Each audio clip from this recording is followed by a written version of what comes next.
At a dark and rainy end of the city, you can see gunmen surrounding a white-haired man. It seems that the man is about to be killed, and suddenly a shot rang out from a gun, and the bullet hit the man in the forehead. Then, from the shot, a soldier fell onto the road and was seriously injured and also suffered a lot of bleeding and made the man the farthest away and made the man immediately helpless. Sprawled and feeling helpless again, he thought, was he going to die like that? And then he woke up from the nightmare and realized that it was just a dream. And then, the white-haired man gasps and makes the classmates startled. They called him Wang Teng and then asked him if he was okay, and he planned to invite him to go out for drinks tonight at the Rose Bar. But suddenly Wang Teng was shocked because they didn't know each other before, speaking why did he look so young? But he remembered that he died. He took out his cell phone and saw the reflection on the screen. It would be impossible if he was reborn. And then, she needed to calm herself down, as if nothing had happened. Don't let the past repeat itself. Shujie noticed her strange behavior and asked, "Is everything all right?" People began to gather at the window. Wang Teng broadcast his head in her hand and calmly answered her that everything was fine. She was just a little tired. And then he asked his friend to go by himself at night. He said that no won't go, and saw that many people had gathered at the window. They were watching someone. Wang Teng decided to see what was there. His classmates saw the girl in awe. They supported him and shouted at him to teach him. Then, while swinging his legs and hitting one of the men, Wang Teng said he really deserved the title of a supreme martial artist. And then, his friend came up behind him and asked, what was wrong with him? He was a bit distracted today. Wang Teng smiled sweetly and said that he was just tired and that he'd better go home. After a while, he took out his cell phone and decided to search Baidu for information. 30 years ago, a spatial rift appeared in the sky that connected this world with other continents. There existed a power that allowed one to comprehend and cultivate combat power. Scientists had studied such power and found that most likely, with the appearance of cracks in the Earth space, it has undergone significant changes, and the terrestrial creatures also began to be affected by the dark matter. The vegetation grew lush and taller, and some species that had disappeared for a long time reappeared. Animals became bigger and their physical characteristics improved. The changes did not pass through the human body. People from famous countries of the world began to cooperate in the study of the cracks. They sent soldiers and experts from all over to find a way to get to another world. And then, after much research and experimentation, the people on Earth were able to start exercising. The countries finally unanimously decided to reveal their training methods and entered the era of martial arts together with everyone else. Then, some fantasy changed everything. So much the world had changed. He wondered what happened to the Wang family. Some time had passed, and he wondered if these people were his biological parents. He stood at the door, and an inner voice said him not to enter. Even though they have changed, he doesn't listen to her. While opening the door, he tells his parents that he has come back. Mother turns around and happily, heart greets him. She tells him to clean himself, and they will eat soon. A tear drops flowing down Wang Teng's cheek and slowly dripping down his face. He came home again. He smiled and remembered their family photo. They ate fish together, and their family photo was on the shelf. In her previous life, her family humiliated people and ended up being kicked out just like that. A month later, Father's group sent her and Grandpa Shang to bankruptcy. After the family broke up, Wang Shengguo's father was killed. After his mother Li Zim died, because of depression, he also decided to run away. But he didn't expect that cowardice would result in death. He didn't realize it until he died. Getting stronger is the only way to protect the people he cares about. He stood near a beautiful and big building. Wang Teng looked around the building and said, "That is living to be the best." In a great martial arts academy, he went inside, and the military told him that scheduled inspection is being done and asked him to help them scan. That is the rune of power on the hull. With the help of the rune, their damage is increased many times. Even if the martial artist is shot in their forehead, can still be crippled. Then she walked to the front desk, and the employee greeted her and asked her if she signed up to enter. She replied that everything was true. The girl said that if she was a junior student, Then it was better for her to go to training hall number 2. He went to the hall and saw the people exercising there. Strength +1, dexterity +3, constitution +1, intelligence +0.5, strength +4. Wang Teng notices something on the floor. He sits up to take a closer look. He is shocked and touches it with his finger. The same owner, strength +1.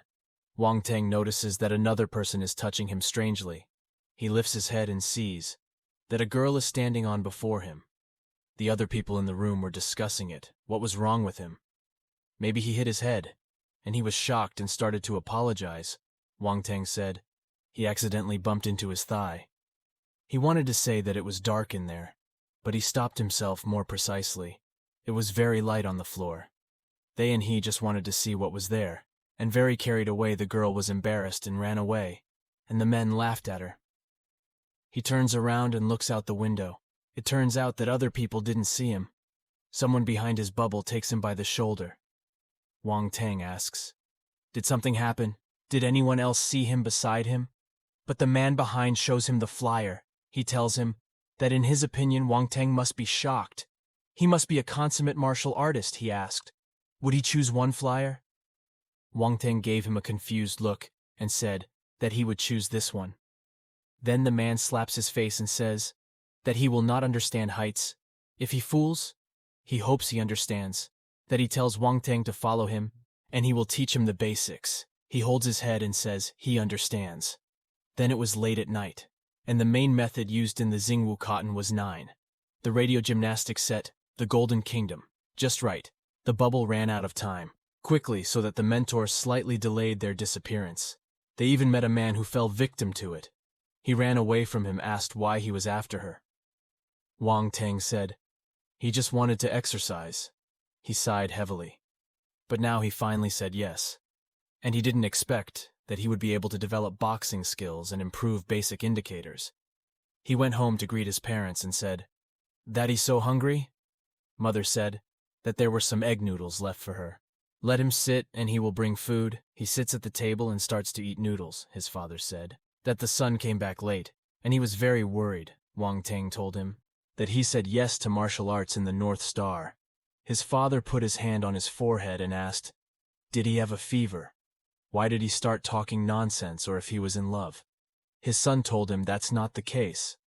Father asked if he didn't like martial arts. Before Wang Teng swallowed noodles and said, he wanted so he went. Father asked if it was very simple.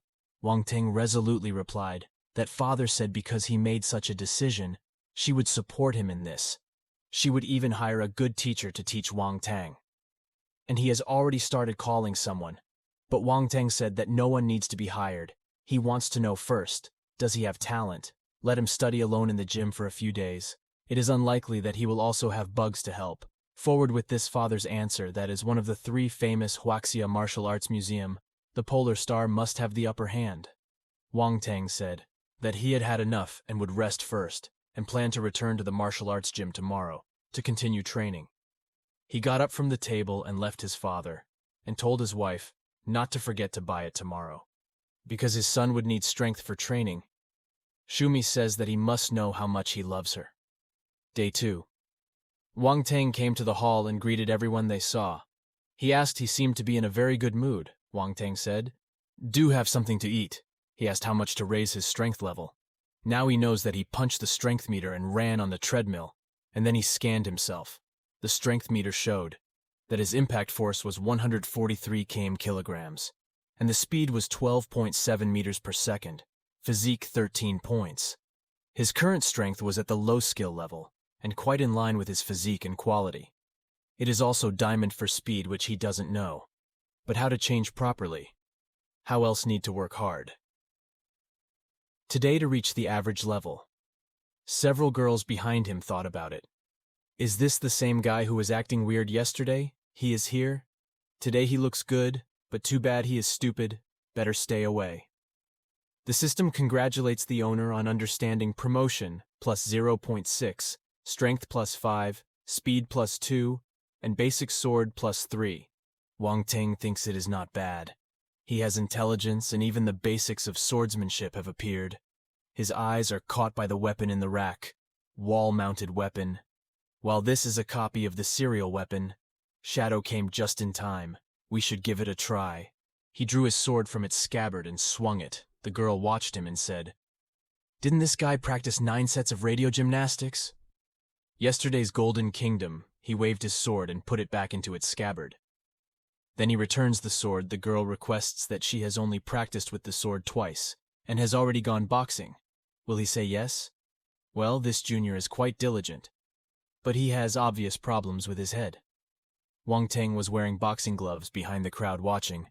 His teacher appeared. He asked, "Why are they crowded here?" The girl turned sharply to him and pointed at Wang Teng. She asked, "What kind of monster did he bring?"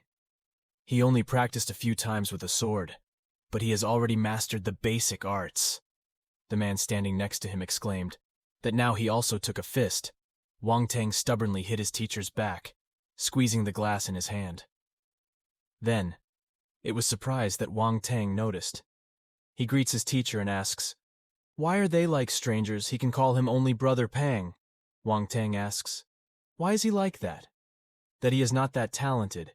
He is already 20 seconds and he is still in high level about martial arts prowess himself. He can only dream of diligent practice," he said, "that he will go to the 3rd floor.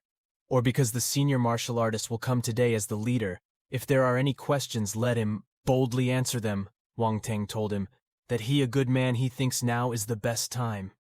And to take away the heart of the girl he saw, it made him tremble. He turned around, and at the same time he pressed her against the wall and asked her, "Does she believe in destiny?"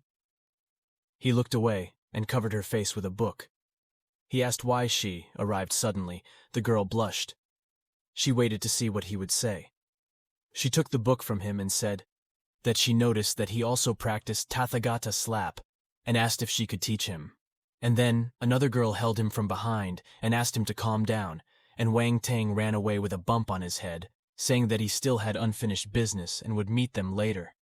After a while he was already lying on the floor of the gym, but a man passing by asked, "Is it too late? Is he not going?" Wang Teng told him that he will leave soon, and a notification appeared that the intermediate level of mastery was reached.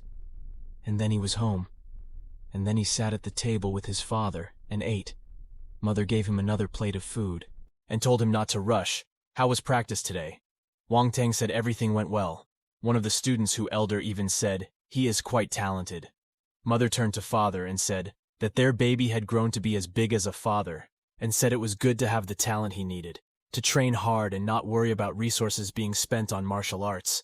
The old people laughed among themselves, and Wang Teng thought that he was no longer a fool. When he becomes a high-level martial artist, he can flaunt it in front of his friends, until he says that he is at an average level, in order not to destroy their illusion. Someone calls him, and he answers the call. It was Susie. He says that they were already at Rose's bar, and invited her to join. Wang Teng asked them to wait and said that he would come soon. Seemed to win. Didn't work at all today. So he told his parents that he would go to relax a bit. His father answered him that he had practiced all day. This let him rest, but don't overdo it. And his mother told him not to come back late. He told them he understood everything. A while later, he got out of the car and thought it was a quite familiar place. After his family disappeared, he never came here. He remembered how he sat on the sofa, surrounded by girls. His friends screamed at him that something was wrong. Something happened to his family. But Wang Teng replied that this could happen, they better keep drinking. Now he can't relax. Rebirth is given to him. To change everything, he goes to the bar and sees his friends on the couch with a girl. They phoned him, and he noticed the girl. Why Wang Teng told them that they came early, but his friend told him that he was late. Wang Teng said the night was short and the fun had just started. So why did he leave early? He sat on the sofa. And now there will be a penalty shot. He told his friend Yu how he has not seen him for a long time. Yu told him that just recently his father caught him practicing martial arts, but today he still sneaked out. He showed off and said, "That's it, now is a low-level martial artist." Shuji exclaimed. Damn, he became a high-level martial artist low and did not say a word about it. He was the only one to achieve such a rank in the future. If they were bullied, they would look for him. Why take Wang Feng's hand and say that they have been waiting for him for so long? And he won't even have a drink with them, he asked. And what did he want to drink? Suddenly they heard some kind of rumble behind. They got drunk and fell on the floor and broke a few bottles of alcohol. Why is drawing well boring? Wang Teng asked. What about that guy, Yuan Jianghua? Shujie angrily replied, that he was like a dog spinning around Liron's. Wang Teng took a bottle in his hand and said, that everyone has their aspirations.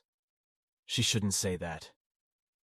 Shujie put his feet on the table and drank from the throat of the bottle. He agreed and said, they wouldn't talk about it. But he got angry just mentioning it. The drunken man watched the group of friends, and his eyes fixed. Why did the man sway towards them? He appeared behind and broadcast behind the sofa. Why by this she stretched out her hand to him and invited him to have fun, but how to take her hand and pull her away and why she asked him what he saw. There the man pushed him away and defiantly asked, why did he dare to stop him and how did he fall on the floor? The man continued to approach other people. Wang Teng asked his friend, how are you? How did he notice that he has the highest level among martial artists' low-level self and very close to mid-stage martial artist? The man hiccuped and said that he still had some strength left, and because of that, but he managed to finish. Wang Teng hit him, causing him to fly a little. Wang Teng slowly approached him and said that he couldn't even take a hit. How dare he attack his friends? Was it worth it? The man wanted to punch him, but Wang Teng grabbed his arm and stopping him with the other hand, he punched him in the stomach, causing him to hit the wall.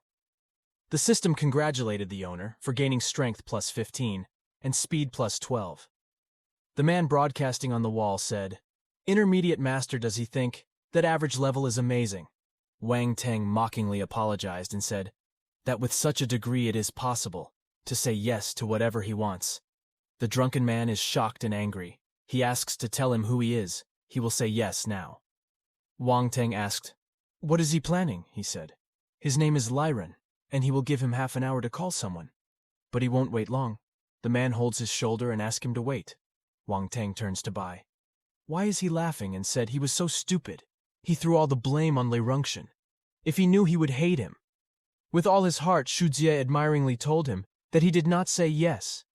Mr. said he was strong, Wang Teng told them, that they did not ask. Suzy yelled at him and said that if he didn't tell them himself, it meant he wasn't completely honest with them. Then today, let him pay to buy wine. Why tell him he's a jerk? If he doesn't stop now, he will get it. Shujie gave up and said that this was wine for him. While Wai happily suggested they leave, 2 workers hid from them under the table. The man asked the manager if they let them go, and he replied, what else could they lie if they invite them to stay? This person is of average skill level. It is obvious that his life story is not that simple. He told his subordinates to remember that Zhao Ganbao was drunk until today and ran into trouble. It was all because of him have to tell the boss sometime. Then Wang Teng, the tech in the message, says that he's home and going to sleep. He wishes him well. That night he looks bored on the phone, and remembering his handsome face, he starts tossing and turning the bed with tenderness.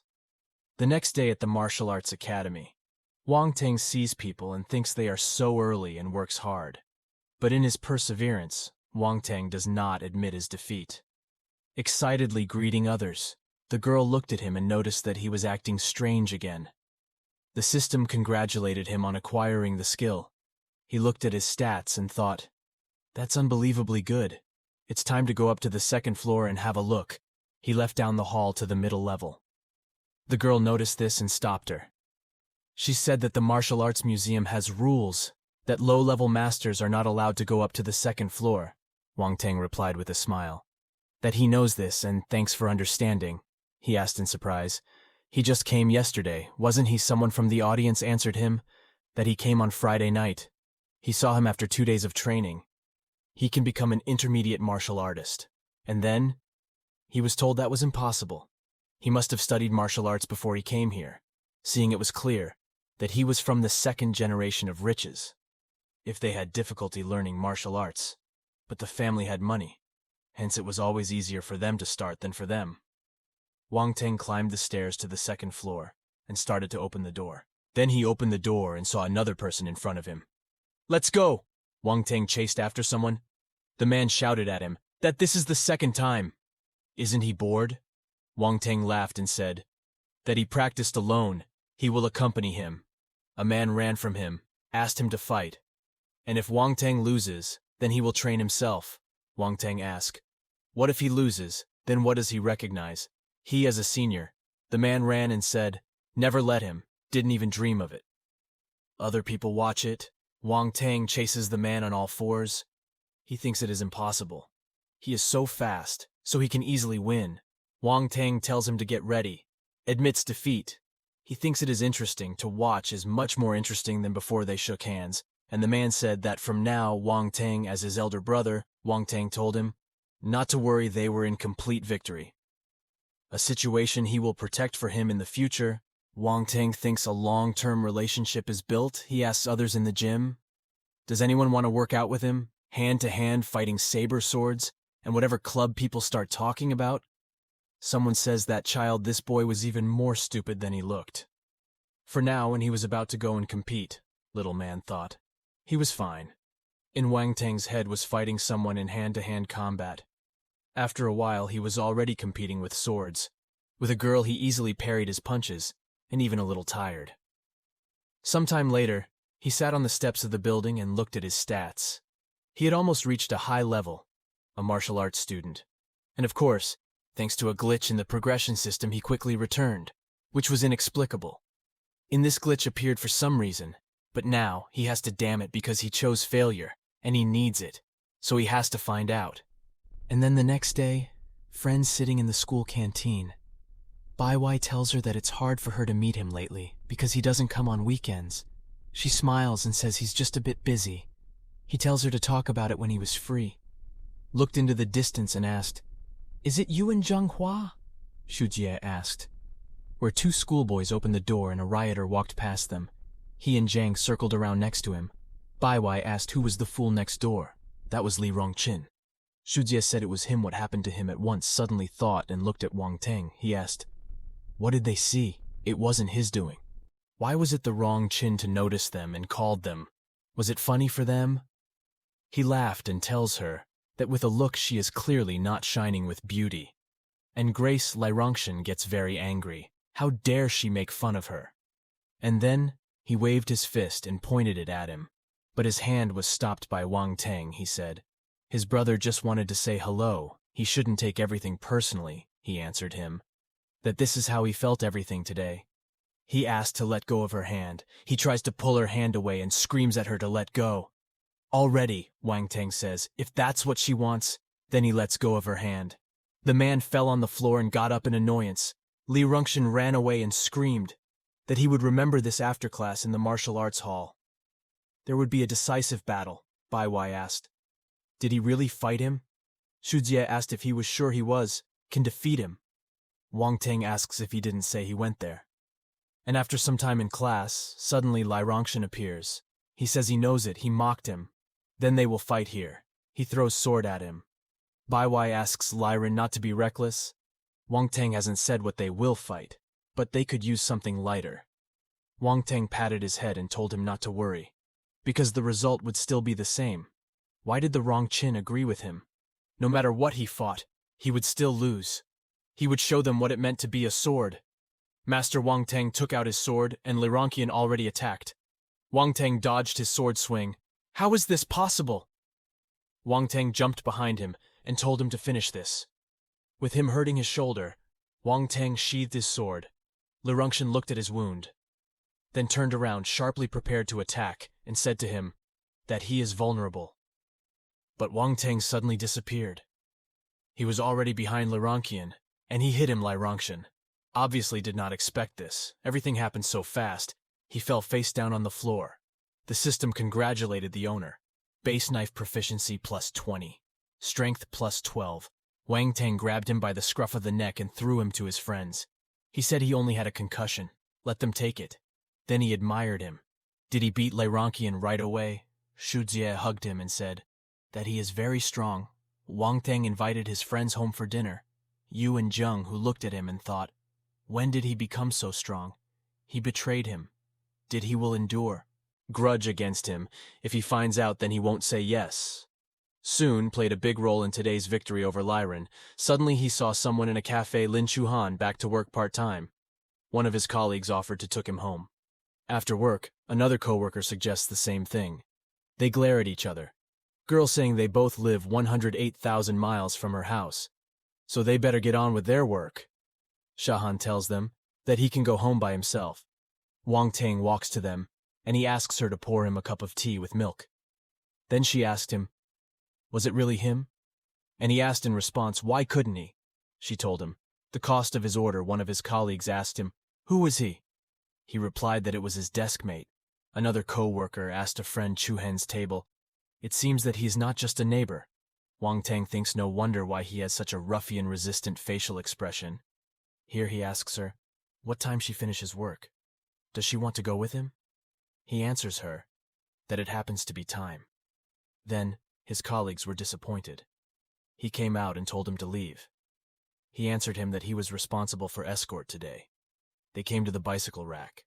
He thanked him and said that he will continue alone. He pointed finger at his coworker who was peeking from corner and asks him if he's sure he'd better take it. And then he throws the helmet and asks if she wants him to ride the bike at sunset. She sits on the trunk of the bicycle and waits for him, driving. She wears a helmet and says it's getting late. They can skip first lesson tomorrow. She asks him to hold her comrades, still keeping an eye on them. Wang Teng tells them that next time they call him by his first name, don't forget to add his last name. They are driving on the road, and she asks him to help her get rid of 2 enemies. How will she thank him? She lazily tells him that of course she will help him with his college entrance examination. That's why she is appointed as his roommate. He laughs disappointedly and said that let him continue. Then he stopped the bicycle with his foot and asked Wang Teng to stop. Then he will reach home by himself, and it will be easier for him. He got on his bicycle and already prepared to leave. Wang Teng shouted at him to look in the basket. There was a cup of tea. He turned around and asked if there was any milk tea. She replies that this drink is for him, but she hasn't had tea in a long time, and she doesn't like the taste. She asks what is she talking about. Didn't she drink it at school a week ago? Her smile fades and she says it was just a joke. Let her go home. It was getting late, she told him, that she thought he was acting strange lately. Like he got switched, he says he's too worried, she screams at him, that they'll meet tomorrow. He watches her leave and suddenly hears gunshots. He quickly turns to the source of the sound. Several people standing in the alley of martial arts students. Hooded man that, watching him, they court each other. One person from the company, they asked him, what happened? He told him that the police will come soon. Let him take him hostage. Wang Teng started to run. The person told that he ran away. The bullet flew past Wang's head. Tang boss shouted at him not to run away and come here. He approaches with his hands and tells them not to shoot. He can help them. He needs to calm down and not be led by emotions, because this way he can actually catch the bullet. He has a chance to start over. The boss hits him and shouts nonsense. What he ordered to seize. The man took him by the scruff of the neck and dragged him to the van that had just arrived. Then he threw him, and he gave up on the driver getting out faster. The police came. Another person jumped on the seat next to Wang Teng. One of them asked. He didn't take any hostages and ran away. So where could he? Shortness of breath, he told him.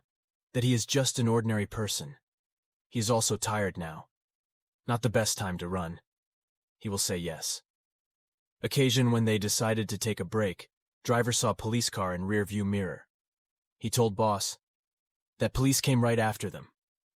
Boss yelled at him to get rid of them immediately. Police shot at them. Driver yelled at boss about it. He pointed a gun at Wang Teng's head and shouted for them to put down their guns, or else he would make this man face God. The kidnappers shot at the police and they were left behind. Let them only dream of catching up with them. Wang Teng thought that these gangsters even went to kill the police now. The persecution had stopped. He was sure that he would be killed. If they managed to escape the night, the van had arrived and stopped in the middle of the highway. Unknown to the kidnappers told him to get out of the car and not say yes.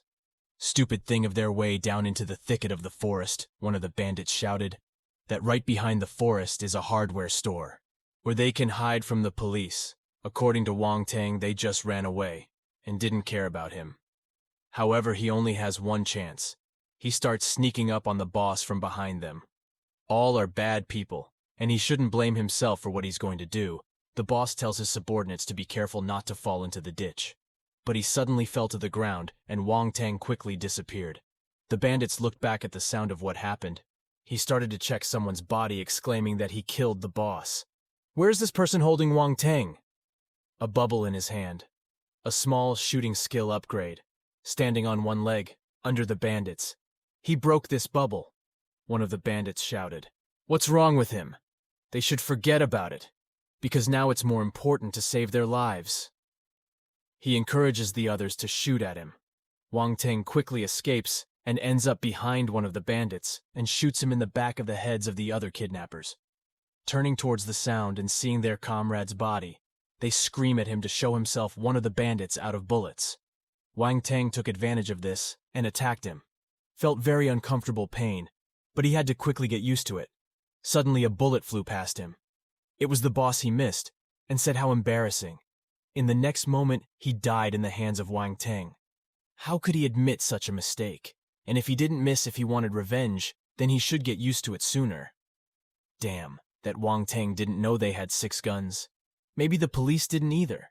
He could use them after some time. The police came, and one of them they asked for Team Yan to come to him. The police said that all the criminals were killed, and only Wang Teng survived. Wang Teng sat down and asked them not to come closer and said, he didn't mean the police said that this person was a high-level martial arts student. It seemed he was the one who killed those criminals.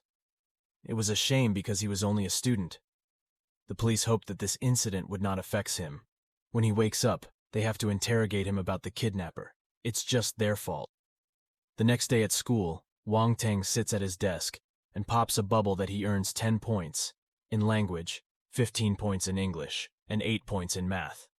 Wang Teng understands that the system can also capture his learning ability to be more and more interested in studying its properties. Shu Han saw Wang Teng did not understand what happened to him. Wang Teng asked if something was wrong.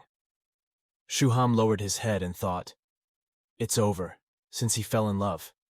Next time Wang Teng will definitely notice it. He is embarrassed. Shu Jie asks brother Wang Teng's son, is he free on weekends? Does he want to hang out at Zhou's house? Wang Teng says that he will go to the martial arts house. Bai Wai hugs Wang Teng and asks his brother not to say yes to him being a wild boar. Since he has to combine work and free time, Wang Teng agrees and says he will rest better than weekend nights at Zhao's house. Wang Teng believes that he should not be led by them, because it is more tiring for him to socialize in such a circle than to train. The girl apologized for keeping everyone waiting for so long, and said that she had to linger. Shu Jie said that Miss Zhao was very beautiful. Watching Lai Rongchen, he asked, what did he do at the family banquet? Wang Teng put a chicken leg in Su Jai's mouth, and said that the wrong Chin got along well with everyone. Miss Zhao said she didn't think she knew him. Could he ask which family? Such a talented young man, Wang Teng said, that he was just an ordinary guest and don't deserve to miss you. Use Rankin's attention, telling Miss Zhao that Wang Teng is the 5th young master of the Wang family. Miss Zhao said that because he was the youngest in the family, it was a great honor for him. He thought he didn't need to meddle in the affairs of the Wang family. But this man is not at all what they say, that he as Miss Zhao goes and says that now will be the climax. Tonight everyone should go to the hunting grounds, because he has prepared a special gift for the one who catches the most prey. Wang Teng doesn't know if this is a coincidence. Recently he unlocked shooting skills during kidnapping. Will he really have the opportunity to practice it a bit? Now Wang Teng's shooting skills are at the level of small improvement. A while later, Jujai Road said that each gun of the Zhu family is unique so they can have fun. Wang Teng asked why Jujai said that. He said he wants to shoot with a water gun so they will leave without it. After some time, Shu Jie said that Wang Teng's brother had been hit. It was really amazing, this rabbit, almost invisible. But he hit the bullseye. Wang Teng says that fortunately if they go further into the forest, they can find better prey. Wang Teng notices that the strange fox has run out of the bushes. On their chin, the wrong one shot the fox, but missed at the zoo. Jai surprises falls on his back. Jai Zhu asks Rangchan, why did he shoot wrong person? Chin asks, what are they doing here? Where did White Fox go? Wang Teng notices that the fox has hidden behind him and trembles when he tells Mr. Li that fate has connected him with this fox. So he asks to leave it. Miss Zhao says that he also finds this animal very special. Wang Teng thanks. Miss Zhao, at the same time a big bang thundered. Nearby everyone noticed this, and the security guards came running to Miss Zhao. Miss Zhao said that they didn't need to panic, and that they should return to the manor immediately, and the guards should look for know what just happened. One of the guests said that it is only expected that the guard of the Zhu family is an advanced martial artist. Wang Teng said that he will also go check, so he asked Sujai to look after the white fox. Jujai agreed. Miss Zhao noticed that Wang Teng went to the forest and was running away. With high speed, Miss Zhao didn't understand whether this man was an advanced martial arts student. His strength must be greater than Lyrankian. Later, the guards approached her and told her that the sound was coming from a very far place. They checked the entire surrounding area and found nothing out of the ordinary. Miss Zhao said she understood, but they should check downstairs again. At this time, Wang Teng running to the scene, and what he saw shocked him. He believed that this crater must be the work of a professional craftsman. Wang Teng would not like to die in such a state. In order to avoid disastrous results, it is wiser to curse. A system suddenly a copy of himself appears in front. Wang Teng, who asks if Master makes bubbles with fighting skills, so maybe there is something between them. Useful. Wang Teng agreed and ran away after some time. Wang Teng found a man engulfed in flames and shot him in the head, and the man died. Wang Teng had used fire several times, so that person must have died. Fortunately, last time he hid his gun 5 kilometers away, so the police never found him. Otherwise he would be lying here right now, next to a man's body. Wang Teng noticed a bubble with fire skill entry level, firepower +2, and fire sword skill +10. Wang Teng touched the ball, his body was engulfed in fire, and a system window popped up saying that Wang Teng's knowledge is 83 points. He received initial fire skill talent 10 points out of 300 strength, which is 6 points, and out of 100, Wang Teng received basic combat skills. Then, from master to hand, combat sword knife and shooting skill agility were still in slightly improved stage. The progress of fire sword skill was 10 points out of 100. Wang Teng didn't understand what happened to the skill window. He noticed the bubbles nearby hard. Ice pissing beginner level ice skills, and ice ghost boxing +8. Wang Teng touched the bubble and part of his body was covered in ice. While the other was burnt, Wang Teng thought that the skills of fire and ice might compete with each other. But he had to take the risk. Wang Teng was able to master the skills of fire and ice, and said that the risk paid off. System really works. Guard Miss Zhao saw another explosion, and did not understand what happened. Sometime later, Wang Teng returned to Zhao. Family inheritance. Wang Teng did not have time to ask Sujai what happened here, when Miss Zhao said that Wang Teng didn't say much about himself. But since he was an advanced martial arts student, he might have managed to find something out. Jujai said that Wang Teng was seen by Zhao Baiyan when he left. All they were doing was waiting for him to come back. Wang Teng thought it was a little impudent to disguise himself, but it didn't matter anymore. He said that Miss Zhao just said confidently that she is an ordinary student with no special knowledge, unlike bodyguards. Experience, Miss Zhao? Miss Zhao asked then, where did she disappear for so long? Wang Teng said it didn't matter. He went purely to satisfy his curiosity, and in the end, he never found anything. Wang Teng believed that there was a fight between martial artists and said that he only knew that the area had been burnt. In fact, he was the one who creates a fire, so that when everything is revealed, he won't say yes. Well, Wang Teng says that's it, and Miss Zhao's bodyguard also finds fire. So he turns back when the bodyguard runs towards the fire. Wang Teng left the scene. He needed to make sure several times that he didn't leave any evidence, because that way, he would be more at ease. Wang Teng said that when he came back, he was a little out of his mind, so he decided to take a walk. Actually, Wang Teng went and hid the shurikens in his motorbike, otherwise it could be evidence of his involvement. Then tells Wang Teng that he is wrong. If he thinks he is an ordinary person who will be satisfied with such an explanation, Wang Teng asks if Miss Zhao refuses to believe it, then what is the purpose of asking this question? Why doesn't he just accept a lie detector test on him? He said that in this case he offered to return. For being rude. Continuing this conversation in the presence of his dear guests, Wang Teng says they are now free and should leave. Then, he asks Wang Teng, will he give him a motorbike ride, as he doesn't have one, and Wang Teng himself agrees. And then, sometime later, Wang Teng lay down at home and looked at the system window. Wang Teng said that he was lucky to go there, otherwise he would never have been able to open access all this time, which he got a very precious treasure. This rune weapon is worth several million each father gave. Wang Teng only 3 million. So much damage too, what those masters fought for fell into his hands. But he didn't know what caused their interest in this egg. But it was easier for him. Wang Teng believed that he didn't have any special talent. If not for the system, he would never be a martial arts student in his life. He became more and more interested. The next morning at school, Wang Teng said, he slept much better than after knee training. But fortunately, he was not late. Wang Teng's classmates thanked him, because without him, they would not be able to take advantage of this opportunity. Wang Teng asked if someone would explain to him what happened. The man said that the Ministry of Education issued a decree on the procedure for passing the martial arts exam. Middle-level students can now also participate. A classmate said that it was fortunate that Wang Teng told them beforehand, otherwise they would not be able to study. Wang Teng remembers that he once said that from this year, middle-level students will be able to take the martial arts exam. Wang Teng makes a fuss because of the words his father said to him before the birth. Wang Teng again said that they are friend's classmate, so they shouldn't forget about it when they do well in the exam. Wang Teng sat on his chair saying that they are too optimistic. In a way, Chu Han is also. The intermediate teacher is right. He has read a lot about martial arts lately. He should try it too. Chu Han thanked him. Wang Teng saw him believe that he is young and innocent. She also has to match. A while later, Wang Teng wakes up at his desk walking on the street. Wang Teng asked to meditate all night. Of course it's fine.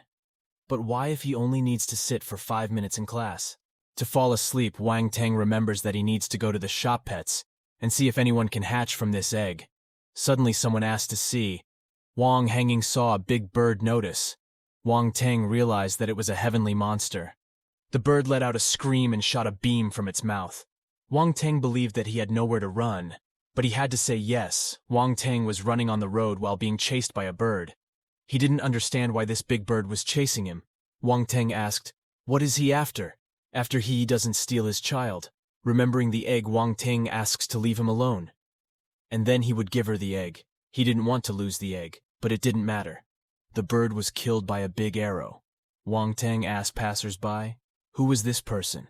Someone who killed a big bird with one shot. Must be very strong, the man says. That he is part of the city guard, so he must be strong. Wang Teng doesn't understand. Even such a monster drops a point bubble, but why is it empty? Someone kills a bird with one hit. The reward must be bigger. An unknown man in a suit asks Wang Teng not to come closer for his own safety. The second man says that they will finish cleaning the city as soon as possible, so he must be patient. A passerby said that the city guard has come. This is a special organization created to protect cities around the world. All of them, except office workers, have extraordinary martial arts skills. Wang Teng thought that the big crow came after him, that, because of any eggs, he would rather go after the incubator to take care of the eggs. Wang Teng remembered that he left his motorbike there, and now he has to come back later. At home, Wang Teng asked what skill, called spiritual power, he got today. What exactly was the skill? Wang Teng activated the skill, and was surprised that he seemed to be wearing mixed-colored contacts. If he looks closely, they look like a crow's eyes. But how does it work? Looking at the egg that Wang Teng pays attention to, the power of fire emanating from it. Can the spiritual power skill give him the ability to detect talent? Now he can use it to know how strong this fighter is. Wang Teng suddenly felt dizzy. In the system window he read that spiritual power is characterized by the accumulation of the owner's inner energy. He seemed unable to use this skill indefinitely. But this skill still had enormous potential, and he had to pay more attention to it in the future. After some time in the forest, Wang Teng felt that someone was approaching. He activated the spiritual power skill and saw that the one walking towards him, is a martial artist. The man tells Wang Teng that he has to return what he took from Mount Bao. Wang Teng says. That he has never been to Mount Bao, the man asks. Then where did he get the sword and these gloves? Where did he think they were from? They would not find him. If he were to cover up his tracks, Wang Teng had to give it to him, or he would show the difference between a student and a martial artist. Wang Teng agrees and says that he will give him everything if he gets close, but in return he has to promise that he will keep him alive. Wang Teng attacks the man when he gets closer. The man blocks the punch with a wound covering his hand with a rock and said that he knows. Wang Teng is not that simple. The guy will attack with his free hand. While others were holding swords, but Wang Teng shot through the swords, the man jumped back and said there was no way he used an earthcore burst skill and appeared stonewall in front. From him, Wang Teng covers his hands with ice and breaks through the man's wall hard, asking not to say yes. When Wang Teng kills this guy, bubbles come out of him, which gives 10 points to strengthen his earthbending and land mastering skills. Wang Teng's initial level said that he killed martial artists and acquired other extra earth elemental skills. He moved faster and faster to become a very strong martial artist. Wang Teng believes that this world is really dangerous. Is there any way to using both powers? A while later, Wang Teng receives a notification on his computer that his custom weapon storage box is ready. Wang Teng says, "That's good, because the box is ready, meaning the sword and gauntlet he found will be safe." And then, Wang Teng asked, "Did the seller write down the ID number? He needs to be tested by the association." Wang Teng asked the seller if he will send the goods first, and then he will tell his identity. The seller writes that he has to go to Martial Arts Association and get the certificate. He will only be able to use shurikens. If he already has one, then he has to give him the number, and then they will deliver the goods tonight. After a while, Chuin did not understand why Wang Teng looked at him again. Wang Teng got up and called President Shuhan, asked why he called him. Wang Teng said he will say yes. Need to go to the Martial Arts Association. Can he cover it up? In front of the Shuhan teacher asked, why did he play truant again? Why does he need the Martial Arts Association? Wang Teng said that he has one important business in there. He probably didn't worry about it, because he wouldn't say yes to something he wasn't sure about. Without waiting for an answer, Wang Teng ran out of the classroom and said that he would go. Wang Teng thought that in the association, one can get a martial arts certificate. When Wang Teng arrived at the association building, he immediately liked it. Wang Teng believes that many visitors to this place too.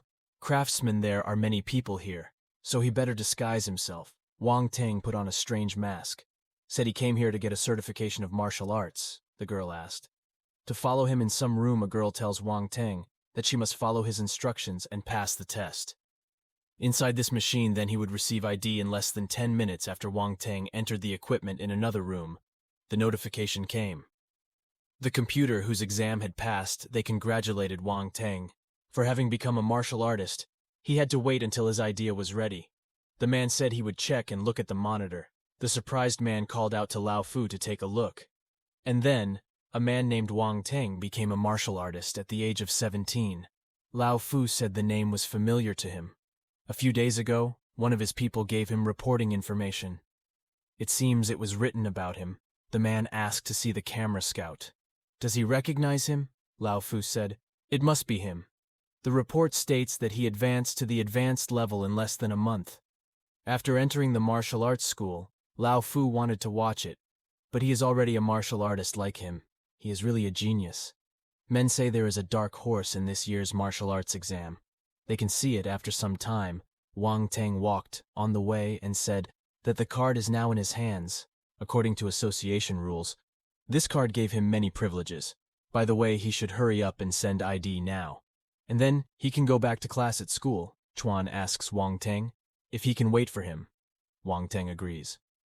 When they meet outside school, Wang Teng tells Chuhan that if he can help him in any way, he can only says so. Chuhan asks if he can lend him the money. Wang Teng asks, how much money does he need? Chuhan says he needs 150,000. He knows it's a lot, but he will return it all soon. He would get this money after the exam at the part-time job. Wang Teng said that he should tell him the bank account, and he would transfer the money to him. Wang Teng wonders, why does he need so much money? Chuhan says that he will pay it back as soon as possible. Wang Teng tells the president that he doesn't need to worry. because spending time studying is the most important thing right now. Shu Han immediately runs away. Wang Teng wonders what difficulties he has in life. He has to find out. After Chu Han, Wang Teng thinks that the president's family must have a small shop. And it must be quite difficult, the bald man asked Wang Teng. What was that little weirdo staring at? If he looked again, he would have to gouge out his eyes. The same man who approached the shop told the owner that if there was no money today, he will destroy everything here. And then he enters the shop. The man asks if the money is ready. The saleslady tells the boss that her daughter has borrowed money from her relatives. The girl asks to give them a few more days. The boss asks again, a few days. She has extended it to 3 days. Is this not enough for them? They won't give back the money, did they? Mother Shu Han told boss that they will indeed pay back the debt only until they collect enough of that money. Why? She asked to give them 2 or 3 more days. Boss said she should stop talking nonsense. If there is no money today, then their shop will be finished. And after, he orders his friends to destroy everything here. Shu Han says they will get their debt back. Now he will give them 150,000 because he has it. Boss says he is brave enough. Where did he get 150,000? Shu Han mother asked. What is he doing? They don't have that kind of money, Shu Han says. That he will now transfer money to them and they will leave. And then, the boss said, that when he returns the money, they will leave. But their debt was 150,000 3 days ago. Now they owe 200,000. The boss thinks he is quite cute and seems like someone wants to lend him that amount, Mother Shu Han says. It was only 3 days when the debt managed to rise to 200,000, Shu Han says. They are bastards and illegal. And she will sue them for this, boss said. She won't put it off, but it will be hard for them to open shop in future. Apparently they can never pay off their debt.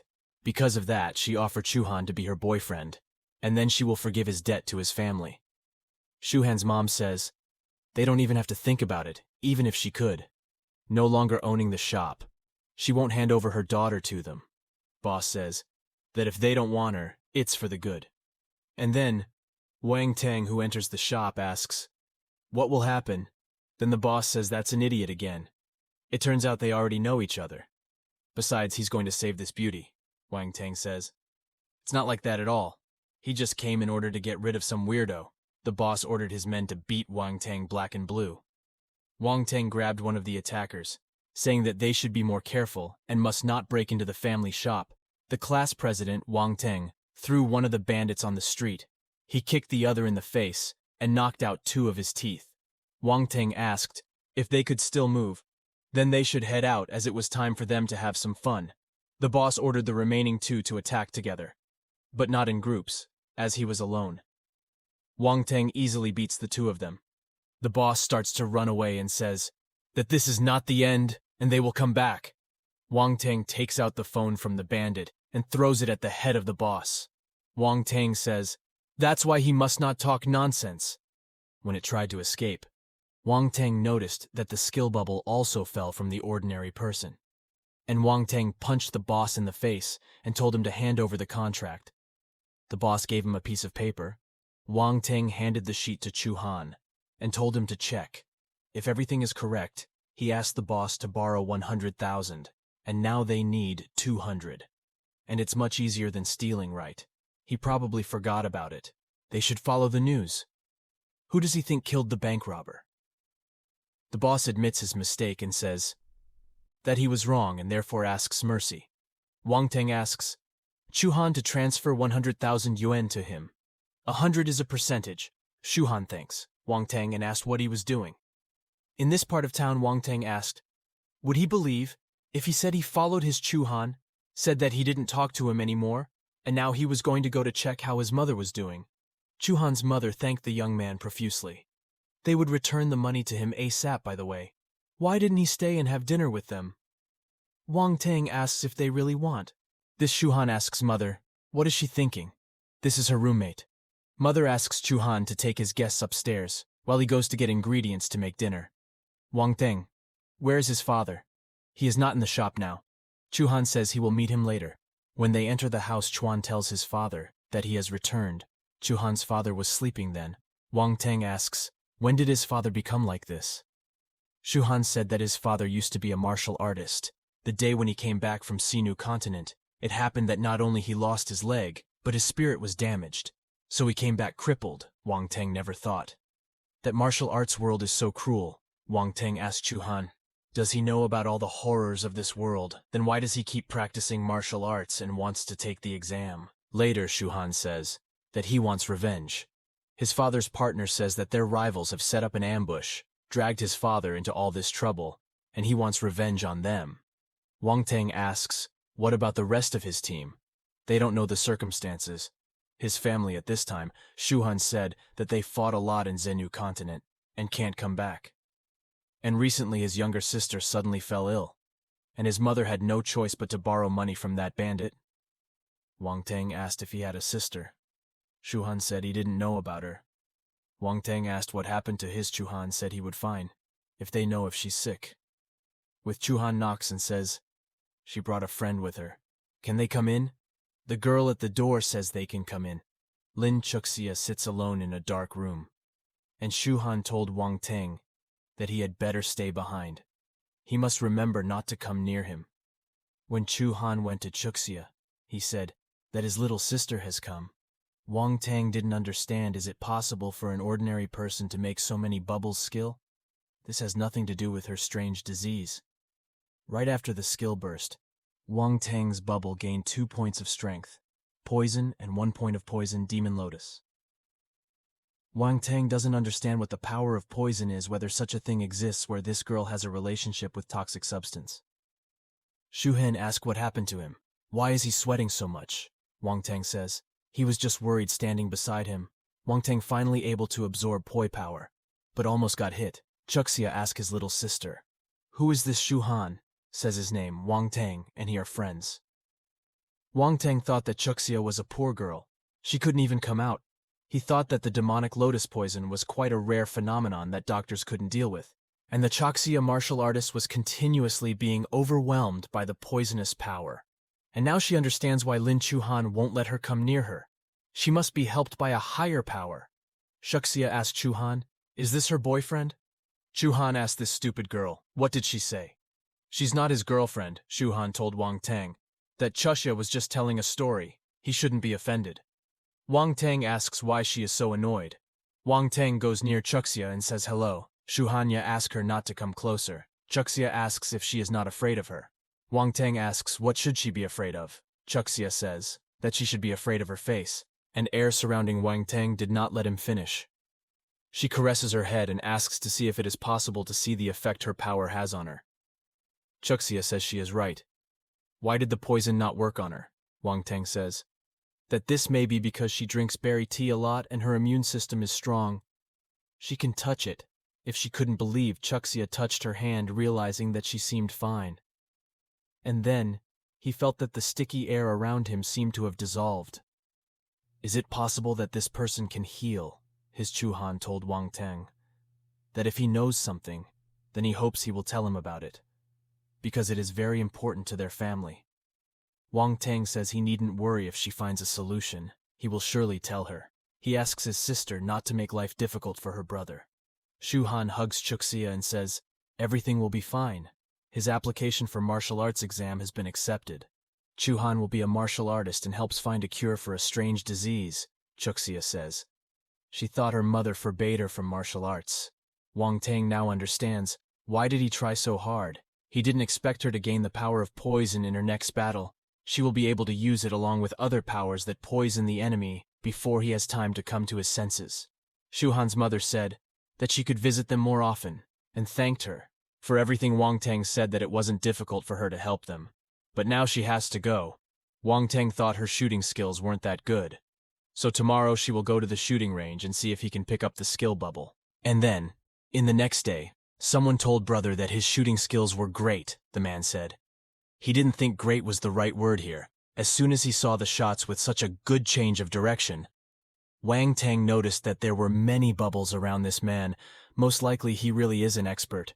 In that case, that man said that the shooter was too arrogant. That's why he fell for other people's trick. He used his best skills to get rid of the girl he loved the most. Wang Teng asks what happened next. The man says the man has had a nervous breakdown and is currently being treated at a mental hospital in the western suburbs of the city. Wang Teng thinks he should go to a mental hospital. Since there was a doctor on duty, Wang Teng had to get rid of the doctor if he wanted to enter. It also creates a distraction. As the doctor was distracted, Wang Teng punched the doctor in the neck to make him faint. This way Wang Teng would have no problem getting in. Wang Teng then put on the doctor's clothes and took the room key. When Wang Teng was exploring this hospital, Wang Teng was surprised to see a patient in one of the rooms dropping attributes. He didn't expect that a mental patient could drop a spirit attribute bubble. The patient then notices Wang Teng's presence and asks if Wang Teng knows who he is. The mentally ill patient confesses that he is the god who created this world. Wang Teng also replied that the patient should take the medicine. Wang Teng then checked the next patient's room and saw someone who was worshipping his goddess. Seeing that, he thought that this patient was also not a god of weapons either.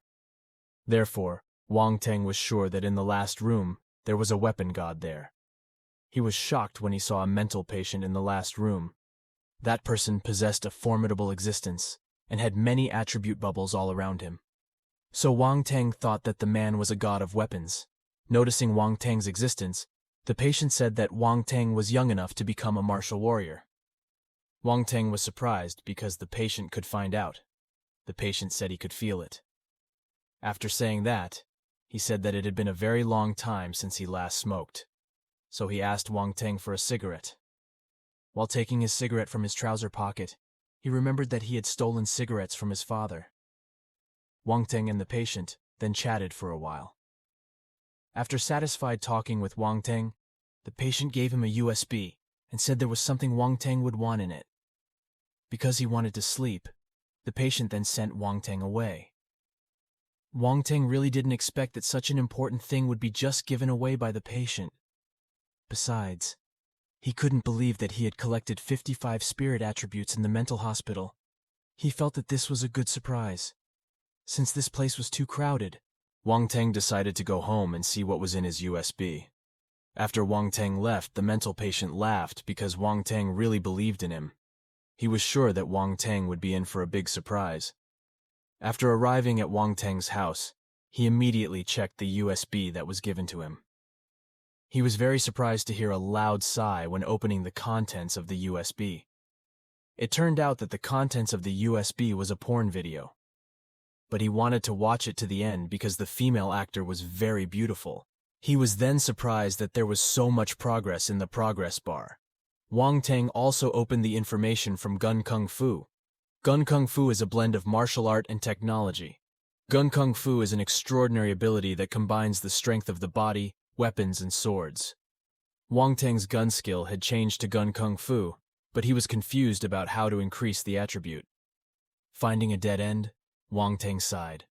He thought of forgetting about it for now and focusing on passing the martial arts exam. A few days later, a news program on TV announced that in 2 days, the college entrance examination would start. The presenter says their TV station wishes all the candidates good results. Upon seeing the news, Wang Teng's father advised Wang Teng not to be nervous about the college entrance examination that was to happen the day after tomorrow. Because if Wang Teng really couldn't do it, Wang Teng's father said that he could take the re-examination next year. Wang Teng's mother followed suit, saying that he and Wang Teng's father were mentally prepared, so Wang Teng didn't need to feel pressured. But Wang Teng's mother only asked that Wang Teng not come home with the duck eggs in the exam, because if that happened, Wang Teng's father and mother would not be able to go out and talk to people. Wang Teng's father agrees with his wife. He said that if Wang Teng got a duck egg in the exam, then Wang Teng was not born to be a martial artist. Wang Teng also laughed dryly because his parents did not have him.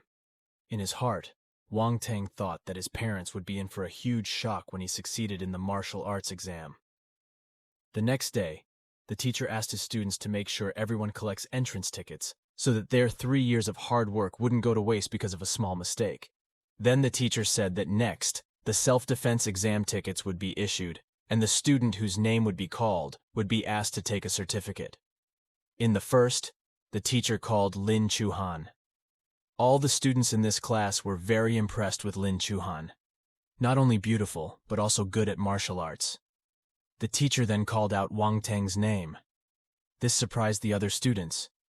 But because Wang Teng was a rich man, they thought that Wang Teng was just using his connections. Hearing the other students talk, in his heart, Wang Teng intended to drop their jaws during the exam because he was going all out.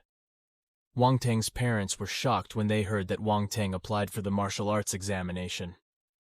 Of course, it wasn't strange since Wang Teng had practiced martial arts, but Wang Teng's father heard that the martial arts exam consisted of actual combat, whereas Wang Teng had not practiced martial arts for a long time. Wang Teng's mother tells Wang Teng not to play with his own life. Wang Teng also convinced his mother not to worry, because if he didn't pass to the mid-stage of the martial disciple exam tomorrow, he wouldn't need to take part in the actual battle. The next day, the students who took the martial arts exam got ready to get on the bus that would take them to the martial arts exam venue. The other students were jealous because they had to continue their literature test today. As it was time to leave, Wang Teng bade farewell to his father and said that he needn't worry. But his father was still worried and warned that safety comes first. If Wang Teng doesn't pass this time, his father says that Wang Teng can come back and try next year.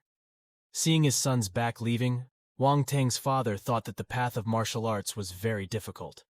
So he hoped that his son would gain great power and change his ordinary life.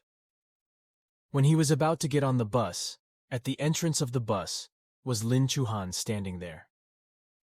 Wang Teng also asked if Lin Chuhan was waiting for him.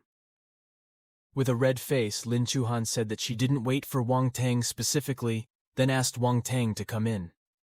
On the way, Wang Teng notices that the road he is taking is leading to the Polestar Martial Arts Hall. He wondered if his ranking test was there. Upon arriving at their destination, the other students wondered if there would be any students from Huaiying Private High School. They heard that Huaiying was very good, and that there were 8 high-level martial artists there. But their Donghai No. 1 middle school wasn't bad, so they wanted to give them a hard time for the opposing school when the time came. The other students were then surprised when they saw that there was a general inspector. Hearing that made Wang Teng curious and asked Lin Chuhan what it was. Lin Chuhan replied that he heard that cheating in the martial arts exam was rampant in the early days, and the situation started to improve after the inspector from the public office interfered in the exam. After being satisfied with Lin Chuhan's explanation, Wang Teng said goodbye to Lin Chuhan and said that he would go first. He also invited Lin Chuhan to meet and eat together after the exam. When entering the exam venue, there is an officer who is announcing the exam results of students who have completed the test. One of the announced students failed to pass the test, so that student made a fuss and wanted to take the test one more time. But the student was also secured by security guards. Seeing that scene, the newly arrived students couldn't help but sigh and get ready because there would only be one chance. Witnessing the ongoing tests, one of the examiners asked Master Fu and President Qin how many good seeds would appear this year. They answered that they didn't know the rest, but they knew there would be some who had the potential to become warriors. The disbelieving examiner asked if the two of them were joking, but Fu Master told him to look at group number 8.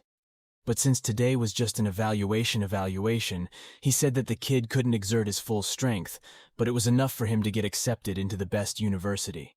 Wang Teng's turn finally came. The exam was divided into testing strength, speed, and physique. After collecting the scores from Wang Teng was declared to have passed with maximum scores in all 3 tests. He got 1,000 kilograms in the strength test, 3 seconds in the 100-meter running speed, and got 100 in the physical value. The other participants who heard that were also surprised. They suspected that Wang Teng might be cheating, but since the inspector was here, they believed it shouldn't be. Even the testers thought the results sounded surreal.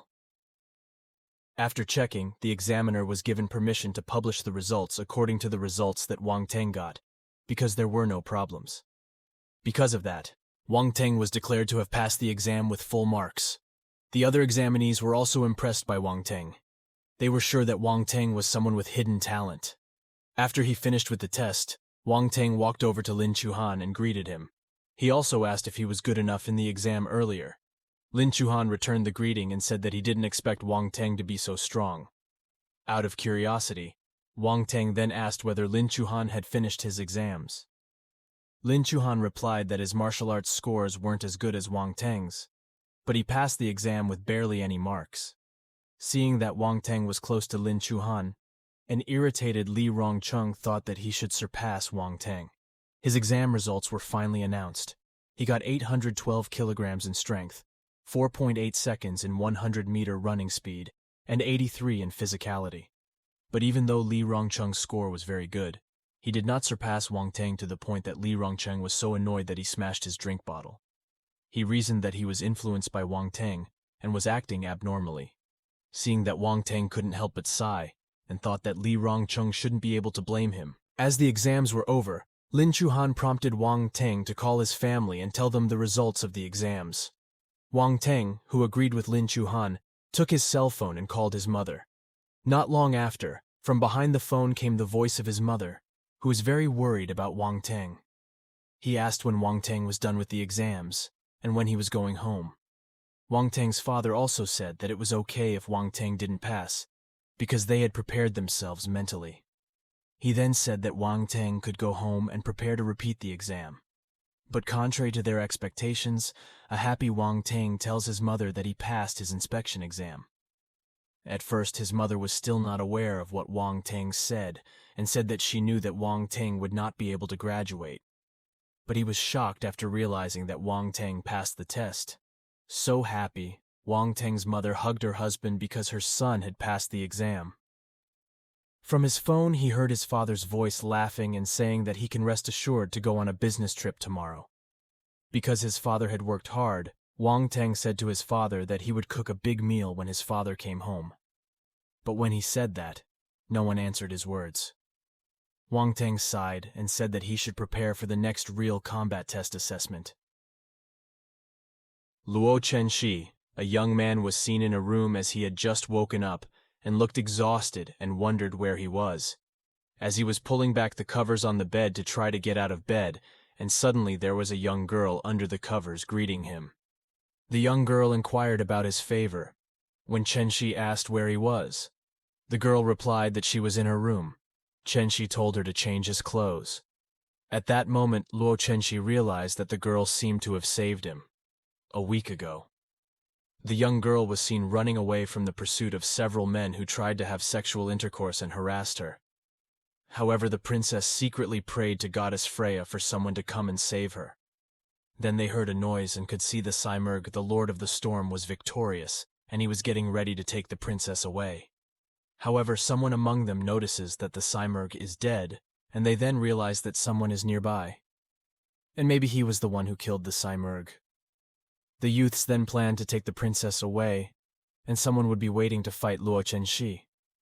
When a young man named Luo Chenxi suddenly appeared in front of them, the princess hoped that he would help her during that time. However, Luo Chenxi stopped them and used magic to discipline them so they wouldn't try to kidnap the princess again.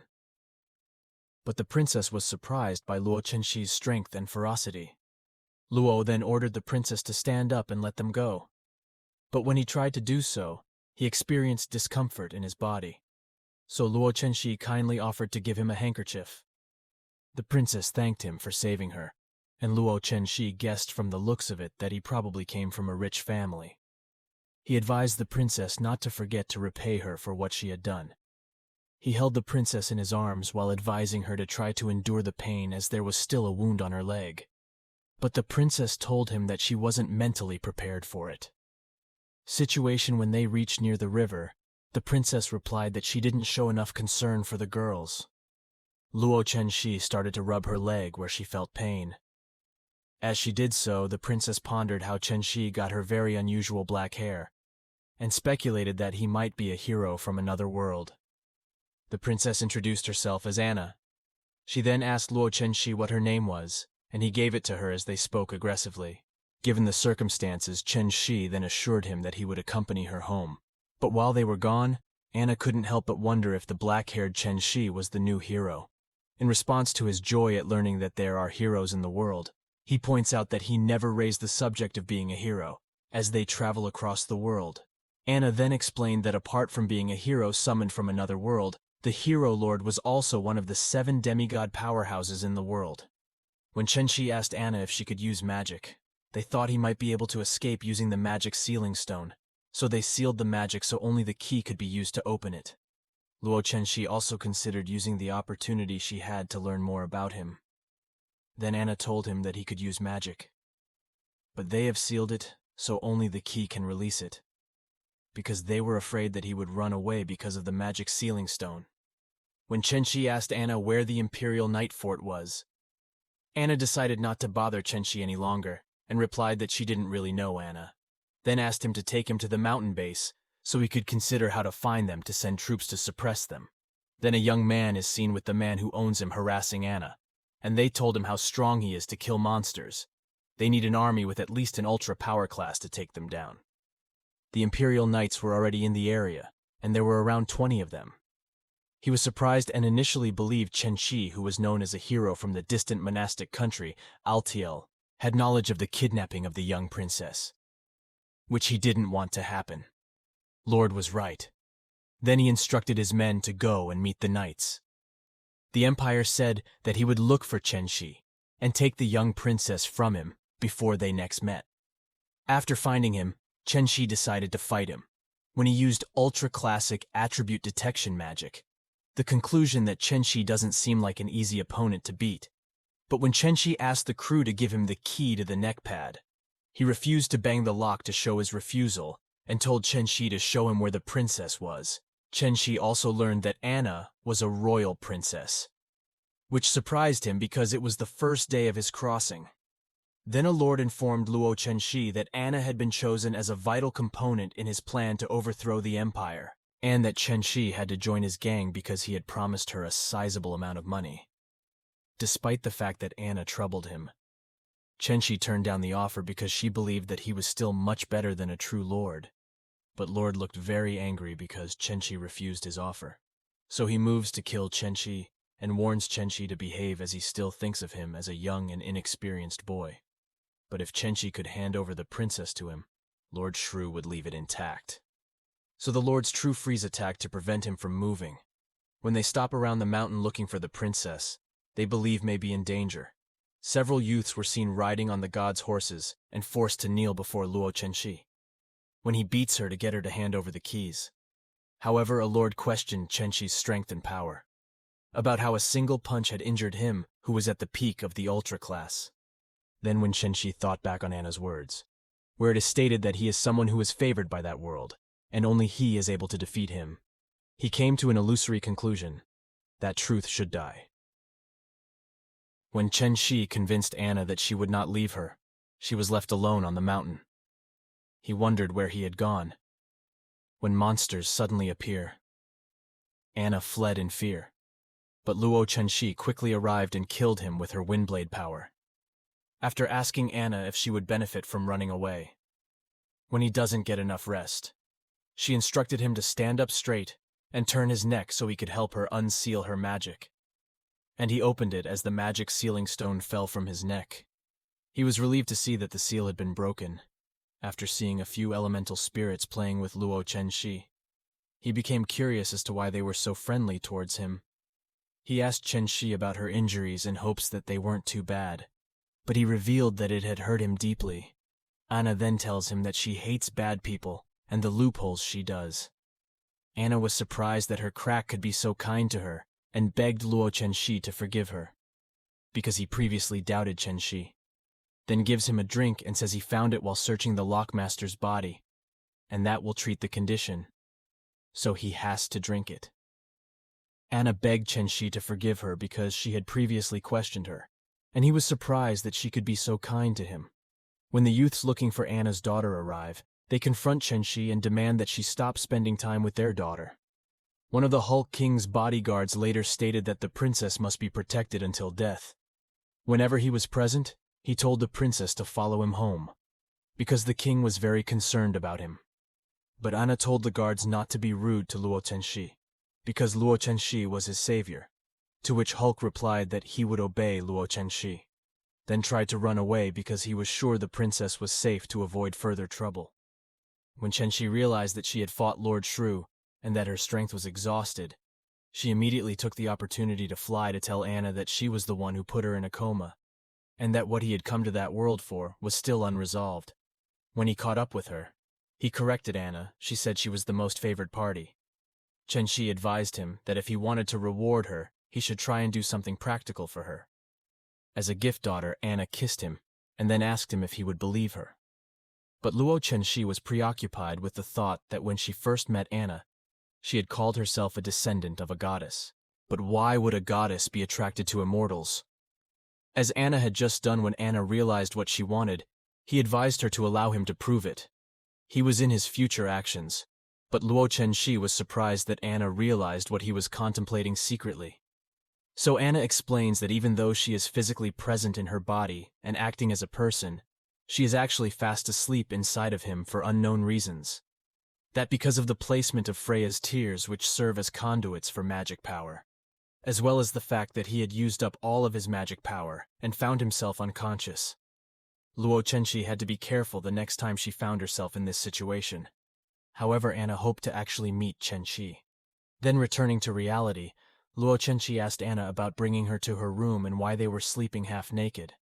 However, Anna took advantage of the opportunity to get some clothes for Chen Shi to change into later. Chapter 4. Someone came to deliver the clothes to Chen Shi. The girl came in revealing clothes and shyly showed her chest for Chen Shi. The girl told Luo Chenxi to let him know if she needed anything, and Luo Chenxi seemed to notice that he had come to take care of her. But the woman denied that Anna had not told her to do this. Instead, she was dressed that way, because that was what noble lords liked. But Luo Chenxi told her to wait outside since she didn't need any help and she would wash herself. And the lady then agreed and told him that if she needed anything, he must call him. Then while he was taking a bath, he observed that the princess still harbored some rationality. After taking a shower, Luo Chenxi changed her clothes. Anna met him on the street and greeted him asking after his health. Luo Chenxi asked what he had done for her and how long she had been unconscious. Anna replied that she had taken care of him personally for 3 days. He didn't realize, which made Chenxi believe that Freya had recovered her magic power, and that recharging has no effect. Anna then told Luo Chenxi that she would receive the promised reward through another channel, and that his father wanted to summon the emperor and Luo Chenxi. Luo Chenxi initially looked taken aback by the mention, because he didn't want to embarrass himself. But he then remembered that he had previously saved Anna's life. So there should be no problem with seeing the emperor, so he agreed to go and meet the emperor. People claimed that Chen Shi had saved Anna's life when he arrived at the imperial palace and remembered that he had a rare black hair color. They wondered what kind of connection he had to being a hero. However, Luo Chenxi went to show respect to the emperor. The emperor then told Luo Chenxi that Anna had told him about Chen Shi, and that she not only saved her daughter's life, but had also caught the imperial criminals, apart from killing the beast and Lua Simurg in the mountains. As the emperor, he wanted to sincerely thank Chen Shi by giving him 2 ring halls. One of them contained 20 million gold coins, and the other contained the remains of the beasts he had killed. Hulk interrupted Changxi when she asked for permission to accept the bestowal, telling her only one of their elders, a deserving Lord Paladin of Honor, and that Chen Shi shouldn't be trusted because she might be related to those planning to kidnap the princess. The princess responds with funds back to the Hulk. Dan asks him why he's trying to imply he's a bad person.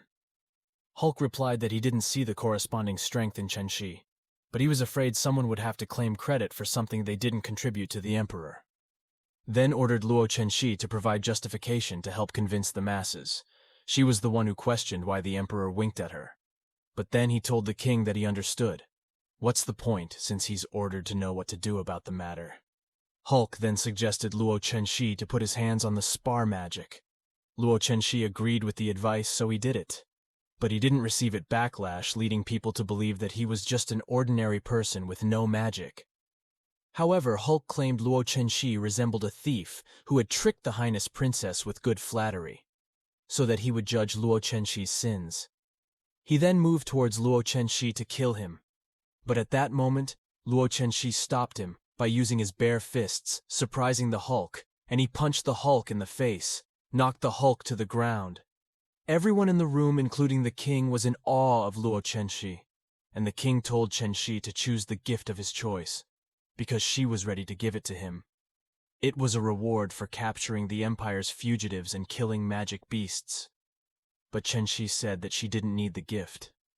Then the king declared in front of the crowd that the Restinia Empire's first princess, Anna Minas Restinia, would be betrothed to Luo Chenxi, while Anna looked surprised by her father's statement.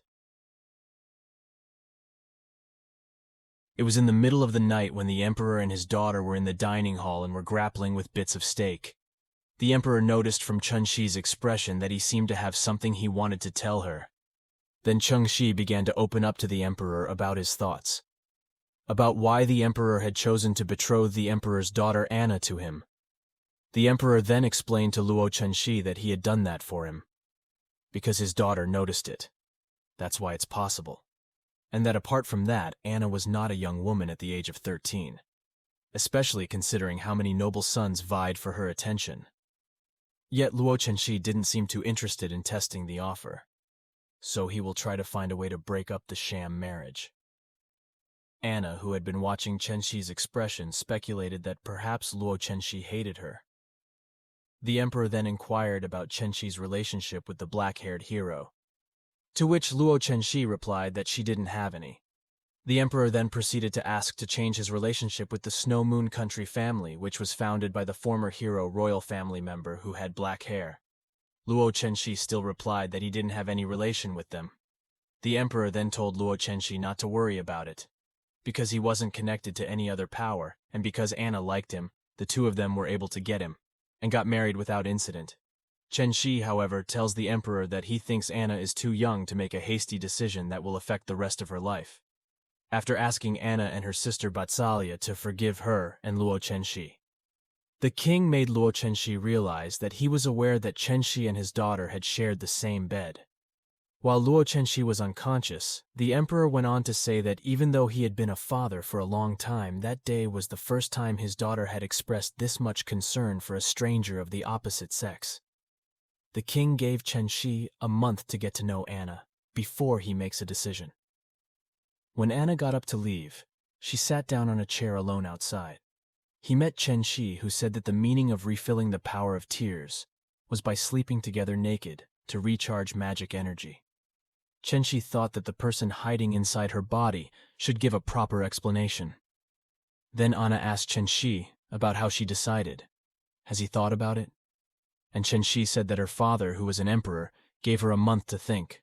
Luo Chenxi then questioned Anna's decision to save her using such desperate measures, but Anna assured him there was no need to worry, because Luo Chenxi should no longer sympathize with him for that reason alone. Anna really wished in her mind that Luo Chenxi would love her back the way she loved him. Dan promised Chenxi that he would definitely make her like him next month, but Luo Chenxi looked speechless for what Anna said. In the morning of the next day, he walked down the corridor of the house. He meets Anna, and she greets him while Anna happily accompanies him, and the two of them chat until the afternoon. And at night, Luo Chenxi heard a knock on her bedroom door. So he went to open the door, only for you to meet Anna at the door, who told him she felt like staying by Chenxi's side. Then Chenxi allowed it. However, Chenxi told Anna about the book she was reading. Luo Chenxi thought that learning about this world was far more important than getting involved in romantic affairs. Luo Chenxi then remembered about goddess Freya, and she thought about how she was related to him. What does he have to do with Freya's tears in his body? Thanks to Freya's tears, she can master every kind of magic she has ever seen. What's more, he could even understand the method to replenish magic power. It's just that he doesn't understand the method yet. Then he heard a young girl's voice commenting on how amazing Chenxi's skills were, and that she doesn't need to chant to use magic. He praised Chenxi, who was extremely outstanding. The girl looked fascinated with Chenxi, so girl asked Luo Chenxi if she could teach him the way to do it. The young girl named Alice is an exchange student from the Gurandor Kingdom and the fourth princess of the Gurandor Kingdom. He asked Chenxi if she was willing to teach her magic since she didn't even need to chant, even since the instructions didn't exist. Incomparable to Luo Chenxi, and no one other than Chenxi could teach him. Luo Chenxi was stunned and replied that she couldn't do it. After thinking that Anna herself was quite troublesome, and if she was connected with other princesses, she could expect countless distractions from them. Alice then grabbed Luo Chenxi's clothes and asked why she couldn't do it. He also stated that he only wanted to learn from Chenxi. From the moment he laid eyes on her, Anna walked in just in time to ask Alice what she was trying to achieve with Luo Chenxi, and told him that Luo Chenxi's course for today was over, and that they should return home. Alice then turned and left with a sad face. Chenxi replied that Alice had only asked him to teach her magic, but had been refused. But he added that he would constantly watch her study in the library so that Alice could be a well-motivated child. The things that Luo Chenxi had to keep thinking about Princess Anna more, because they didn't just live together that long. But also his Luo Chenxi praised Anna. However, Anna told Mira not to talk more, so she wouldn't speak carelessly after Mira told Luo Chenxi that she had brought her food and asked him to put it on the table. Chenxi instructs Anna to stop thinking about how she and Chenxi have been living together. During that time, Dan had worked really hard to get Luo Chenxi interested in him. Anna turned to Chenxi and asked if she would be free for 2 days, because he felt he needed to be a little more excited, and Luo Chenxi immediately replied that he wasn't planning anything. But Anna noticed something and asked Chenxi if something had happened between her and Mira while he was serving her food. Mira was nervous because she wanted to talk, but Luo Chenxi dismissed it, saying that because Anna was there with them. Did he see something happen? But Anna hoped he wouldn't act strange once again. On the day that Luo Chenxi and Anna had agreed to, Chenxi waited for a while before she finally saw Anna approaching. When Anna arrived, she apologized to Luo Chenxi for being late, because she has to get dressed and ask how her clothes look. Luo Chenxi then told him that the dress looked good on him. As they were leaving, Luo Chenxi asked Anna if she was sure no one would recognize her. Anna replied that with the exception of a small group of nobles, the majority of people are not aware of his appearance. He then asked Luo Chenxi if he could go with her to the nearest national celebration when the time came. So Chenxi explained that because they were together every day. Then Luo Chenxi realized that she wanted to give away the clothes she had bought, and Anna told him that since he was handsome, she would give it to him. After all, Luo Chenxi asked Anna where she was going. When they left, he was to let them go and shop for clothes first. Yet he knew in his mind that he had prepared an extremely detailed plan for Luo Chenxi, so he got someone to customize formal clothes for Luo Chenxi. When they were walking in the park, Anna thought that this Chenxi guy didn't understand women's hearts. He had clearly taken the initiative, but he didn't react in the slightest. Then Anna thought about what Mira had said to her if she had to quickly bring Luo Chenxi to the hotel. Then Chenxi asked Anna, does he remember how he was kidnapped? But then some people appeared in front of them, which frightened Princess Anna. Whereupon the group leader said that their target was Princess Anna herself, and that if Chenxi was reasonable, he should just hand over Princess Anna to them, and they would naturally let her go. But Princess Anna, out of fear, remained close to Chenxi. And she hopes to be saved by him, which made Luo Chenxi reason that everyone in the royal capital was extremely brave, which was truly an uncommon type of bravery. Chenxi, who saw his expression, already knew who exactly the kidnapper was. Luo Chenxi also asked who had told them to come there. But the kidnapper told him to be quiet and hurry to hand over Princess Anna to them right away. Luo Chenxi was almost cut by the sword, but she managed to jump up and dodge the attack while carrying Anna, as a way to escape from them. But somehow a group of people decided to quickly follow them, because they told him that he shouldn't even think about running away from them, because the leader is a heavenly class mage. Then Chenxi found a safe place to land Princess Anna, as told her to wait for him there as he would be back with her in a little while. The Divine World's witch had discovered that Luo Chenxi had run into a house above, so he flew up to catch them. But before he could get there, Luo Chenxi had crossed him to leave and started fighting him. When the man challenges, then attacks him by smashing his power towards him and making the witch think that it is impossible for her to do so. Seeing a crushing person like Luo Chenxi besides Princess Anna, and how intelligence had nothing to speak of what had happened. As he pondered about Luo Chenxi, on the other hand, he kept cracking his magister powers, overpowering him. And Luo Chenxi then went with Princess Anna safely to the palace. When they reached the palace, Mira asked if she was okay. But Anna's daughter only told her that she was tired and therefore going to rest. Then the emperor thought that it seemed like leaving Luo Chenxi to stay that Anna's side was the right choice. because the king was sure that there were traitors in the palace and among them, and those who dared to spoil his daughter's plans were really doomed to death. But the emperor then thanked Luo Chenxi, because he saved Anna. But he has some matters to attend to. So he needed to trouble Chenxi to send Anna back to rest. Luo Chenxi then went to see Princess Anna to check it out, and when she got there she knocked on the door. And Princess Anna asked who it was, and the answer was Luo Chenxi. Then he asked why Chenxi had come late to check on him. He then asked her to come in and he found that Anna was crying. So he asked her why she was crying, and she told him that she couldn't hide anything from him. Anna explained that she didn't know why she felt that way, because obviously he had returned to where his father and mother were. Ever since Anna saw that person today, Anna had nothing on her mind, apart from that pitch-black cell. Anna was suddenly filled with fear when she just woke up. If he didn't meet Luo Chenxi, he couldn't escape. Just thinking about it made his body start to tremble. Then Luo Chenxi rubbed Anna's head. Dan said that there was nothing he should be afraid of. As long as she was by his side, no one would be able to harm her. Hearing those words made Anna happy. He said whether Master Chenxi has started to like him. No matter how it sounds, it's no different from a love confession. But Chenxi then told him not to misunderstand, because he will only spend this 1 month with her. Then he went to sleep and say goodnight. He entered his room and lay down on his bed, when he suddenly heard a knock on his door, and wonder who it is. So he went to check who it was. Chenxi was surprised to find that it was Princess Anna who had asked him if they could sleep together. Others said one of the many things a protagonist should enjoy after transmigrating was the thigh pillow of a beautiful girl. So it feels like this. But why was Luo Chenxi the one who gave it to him? When Princess Anna woke up at that time, she wondered what she had done last night. Mira came and thought that Princess Anna had woken up, and he told Princess Anna to get out of the blanket.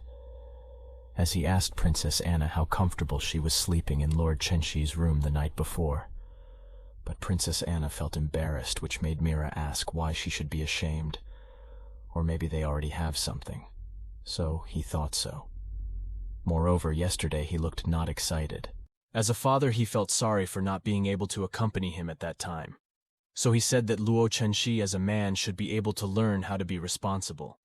But Luo Chenxi replied that taking responsibility had never crossed her mind, assuming that they actually do that. He then asked if layoff wasn't good enough in his eyes.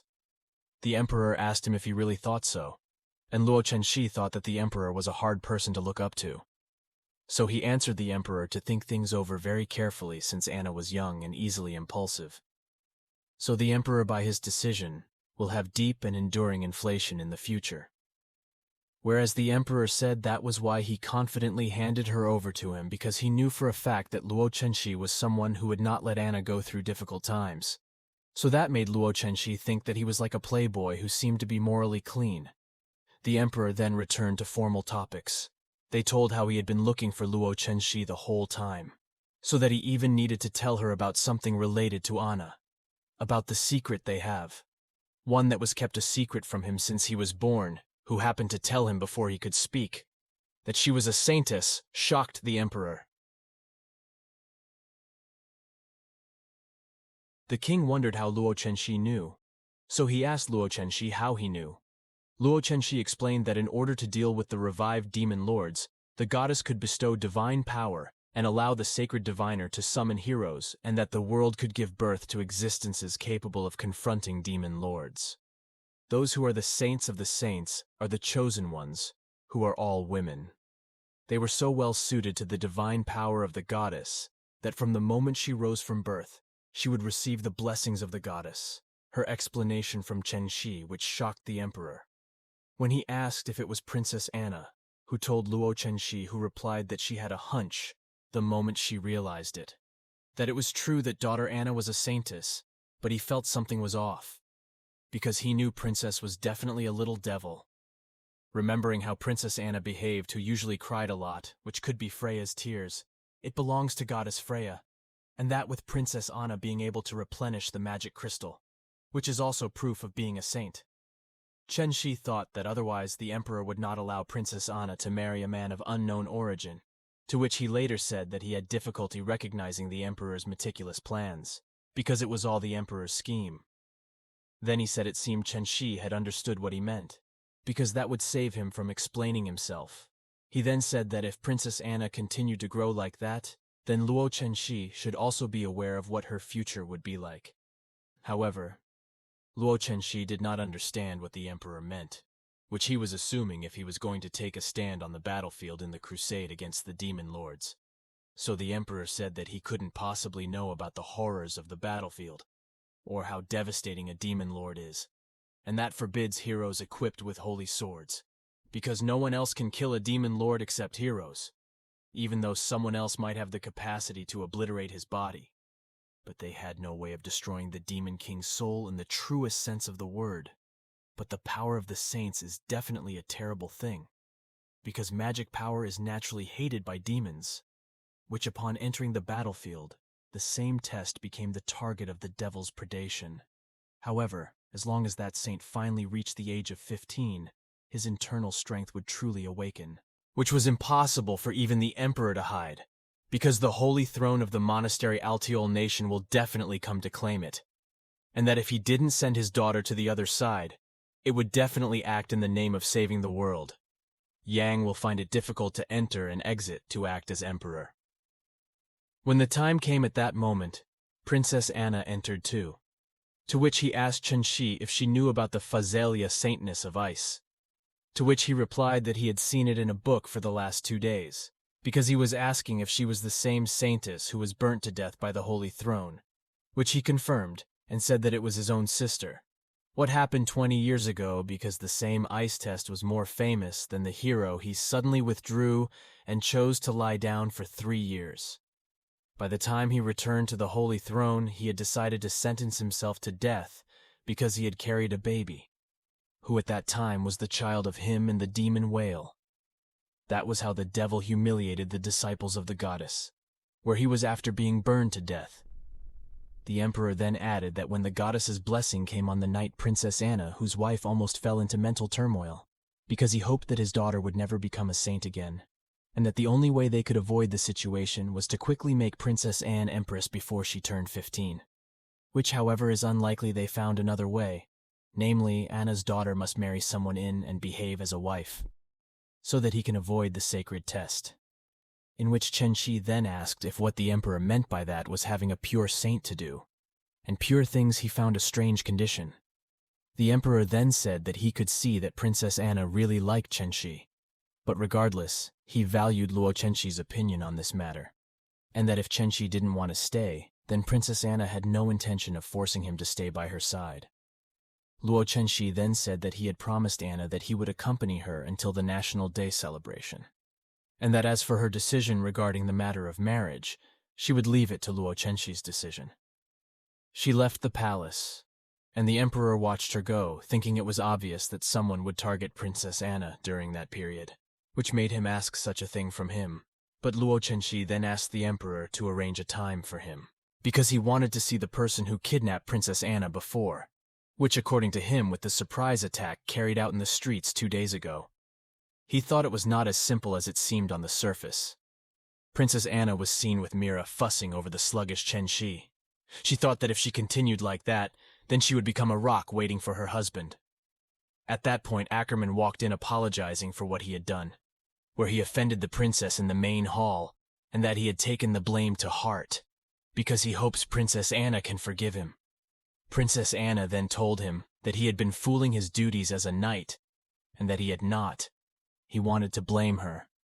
Seeing that Princess Anna had accepted his apology, he then said because Princess Anna understood his greeting very well, he wanted to offer her a sip of wine, and Mira told him that Princess Anna was not allowed to drink. He walked over and later said that since then, Ackerman probably didn't realize he was about to get drunk, but in any case out of goodwill that there shouldn't be any harm in drinking a little. All that everyone saw was that Princess Anna would take the wine. At that moment, Luo Chenxi came to his side, when he summoned a useless little girl. As usual, he then faced himself. At that time, Princess Anna looked worried because she was worried about Luo Chenxi. But Chenxi asked why he didn't just keep watching her. instead of interrupting them where Hulk told Chenxi that without Princess Anna, no one would make a man like Luo Chenxi without any standing qualified to set his foot in the banquet, and that Luo Chenxi shouldn't feel like she could mess up the palace as she wanted, because daughter Anna thought about it a lot, but thanks she just took Hulk's words as babble that she better go. Hulk is whole for the moment when he sees that after all Hulk has seen him so Hulk can go against their truth, as he wanted because beating him to accept reality would reduce him somewhere, and it really made the Hulk go mad. And Layoff then arrived, confirming his Luo Chenxi was the Luo Chenxi he had heard about since he had only been back for a few days. Dan had heard a lot about Luo Chenxi from the nobles non-stop, so he introduced himself by name to Luo Chenxi. He offers a handshake, as he said he would love to make his acquaintance with Luo Chenxi. So Luo Chenxi then told him back that he wasn't like other people who used a superficial facade of goodwill, thus asking if Layoff wanted to say anything. He had to be honest about it. Then he thought that Layoff was clearly instigated by someone to deliberately cause trouble, and therefore guessed that Layoff might be behind his defense. He said to Luo Chenxi that he didn't know what kind of tension existed between Chenxi and him, but he wanted to apologize to Princess Anna and asked Chenxi if she wanted to make things difficult for everyone. If he instructed her, and Luo Chenxi countered by saying that giving Princess Anna wine was naturally out of respect, as far as he's concerned. But when Layoff proposes toast to daughter Anna, and daughter Anna refused him, so he said that Ackerman would then impose his will on Anna by troubling her with things he was against, and by such actions he understood that Layoff was being disrespectful to us by his superiors. There's no problem with that. Then he went and said that Luo Chenxi had a lot to say. With a cup of wine he reacted, and she then told him that Ackerman suddenly became a knight, and nothing gives him the right to talk about Anna's daughter. So he said Hulk should show Ackerman that way to the door, if he's sensible enough than bothering Princess Anna. He asked if Chenxi's position was big enough to put her on equal footing with Princess Anna, which made Ackerman too assertive from him. That with the way Luo Chenxi spoke as she drew closer to him while pointing to his nose. He could hear her say that relying on Father Paladin and Noble's help meant that Chenxi could act harshly there. He then realized that it was true that Ackerman was the protagonist of the banquet. But ask Li if he has forgotten the host he was conceived with and who was given to him that whole day. The Emperor then arrived at the place where Hulk the Ackerman and Chenxi were. He asked what they were doing, when they should be at the banquet, and because of that he lied that they just had a conversation, and they will soon join. He nodded at the banquet, because they pretended not to fight. Then Princess Anna appeared secretly to Luo Chenxi, telling him that Ackerman would definitely be hostile to Luo Chenxi. So he told her to take the opportunity to use it as an excuse to retaliate. But Luo Chenxi asked him what that meant to him, where Princess Anna didn't know what else to say. However, Chenxi asked him to come with her, and as they continued on their way, Luo Chenxi told Anna that she was the princess of the Restinian Empire who would become the empress in the future. That Hulk and the others are there for their people, and by facing them, one must have the attitude necessary to face their people, and also validate their behavior, which will only make them push for more, because if he didn't want to find himself crying tears of regret alone, he must have the consciousness of a ruler. Where daughter Anna said she understood, he got every pattern of Luo Chenxi's words, because he was surprised by the same person, didn't bother with such troublesome things before, now suddenly doing such a thing. So he thought maybe his opinion of her had started to change too much, for him to change to her while he was educating her on some important matters. However, Chenxi corrected daughter Anna not to laugh anymore, as she lectured her on something very important. It was for the last few moments where Princess Anna convinced him to keep every word he said in his life, and will always remember it. Then remember it. Then Luo Chenxi drank a cup of coffee, which surprises daughter Anna and tells her that the drink is what she just drank, as he then countered that Chenxi actually gave him an indirect kiss. Instead, Chenxi told him the coffee was too sweet. Then Princess Anna used the opportunity to ask Chenxi if she could sleep in Luo Chenxi's room, but Chenxi told him he could just let it go without a second thought, if he doesn't fall asleep at night, and asks if falling asleep should be developed into a doable habit for that. And that made Princess Anna angry, because he had to call Luo Chenxi an idiot. At night in the dungeon, a masculine man in chains is seen when he tells Layoff that she already knew that he would come to look for her, because that place couldn't. It might be the end for him, which Leof later confirmed, that he had come to look for her, when he couldn't possibly leave someone as a man with a useful role to stay there indefinitely, but afraid to tell the man that the man has disguised the places. He thought that the less people who knew about the place, the better, but think that this is not the right time yet. But he knew that sooner or later he would personally slaughter Chenxi in blood, and he will be able to do it ruthlessly. Luo Chenxi was sitting thinking about killing a kidnapper in the dungeon. He then assumed that it was a coincidence, where the kidnapper was killed just as he wanted to interrogate him. At that moment, Alice saw as she peeked into the room where Luo Chenxi was, where she called him while he was walking. However, Luo Chenxi told him that he had to attend class. Skipping class is not a good habit. Alice replied that her first course was a practical combat class, which she didn't need to attend. And if Luo Chenxi came to teach a certain someone at practical combat, that person would definitely be delighted. As she smiled, looking at him.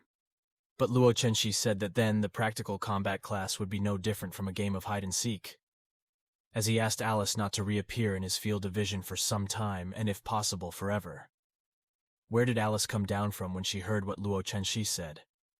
Which prompted him to ask if it was true that he was Princess Anna's fiancé, which was something he had heard from other people, even if they don't say it right away. However, the news spread, but in private, the words seemed to be true, as Fred himself said. Luo Chenxi then said he shouldn't blindly believe anything he heard from others, to which he replied that he never believed rumors. Yang had thought that Luo Chenxi was trying to explain everything to him. Alice then said that if Chenxi would teach her magic, that it could be possible that Dai will marry him too. Young Chenxi wanted to know if that was the trait of all princesses, because they all want to marry him.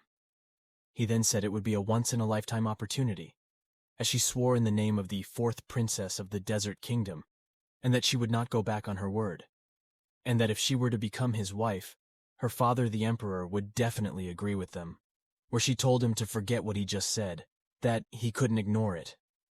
From the moment Ackerman arrived and told Luo Chenxi that he has something to discuss with him, Chengxi became angry that Alice was watching him. Dan asked why he was so aggressive towards Ackerman, because he remembered he was the commander of the night, and whatever came was definitely not good, so he thought if there was enmity between him, because his head heard the power of the Knight Commander. The Empire has reached the Ultra level, the class where she told him he could hide for a moment, but not for life. When he told Alice not to overthink anything, that battle course had ended, so Alice had to return to attend her classes. Then Alice started to fight. Why did Chenxi come looking for him that time? He wondered what he was doing behind the door, so he told Chenxi that he would go with her. But Luo Chenxi then told him not to cause trouble, because they're going to town, and that whatever happened was out of his will. Then Ackerman Hulk arrived and asked if Chengxi knew why he came looking for her, and Luo Chenxi answered him that he did it because of something related to the banquet, in which he called Ackerman a shallow person. Meanwhile, Ackerman replied that by confronting Princess Anna and so many nobles who had insulted her honor, he never stopped opening his mouth about the shallowness that Luo Chenxi then said that if only by humiliating Princess Anna. That's what Ackerman considers to be his own honor. That daughter Anna will then give him the punishment he deserves for his behavior sooner or later. This furious Ackerman as he pulled out his sword and pointed at Chenxi, as he said that Chenxi shouldn't depend on his relationship with Princess Anna to do whatever he wants to do, and that piece is just him, someone with no identity, which made him wonder what gave Luo Chenxi the right to confront him, like a noble, and that he remembered that Luo Chenxi mentioned about wanting to fight. The one he accused Chenxi of was saying that an opportunity had come for him, because it was about time he taught Chenxi how to behave properly around nobles. But Alice was worried about Luo Chenxi asking her to step aside.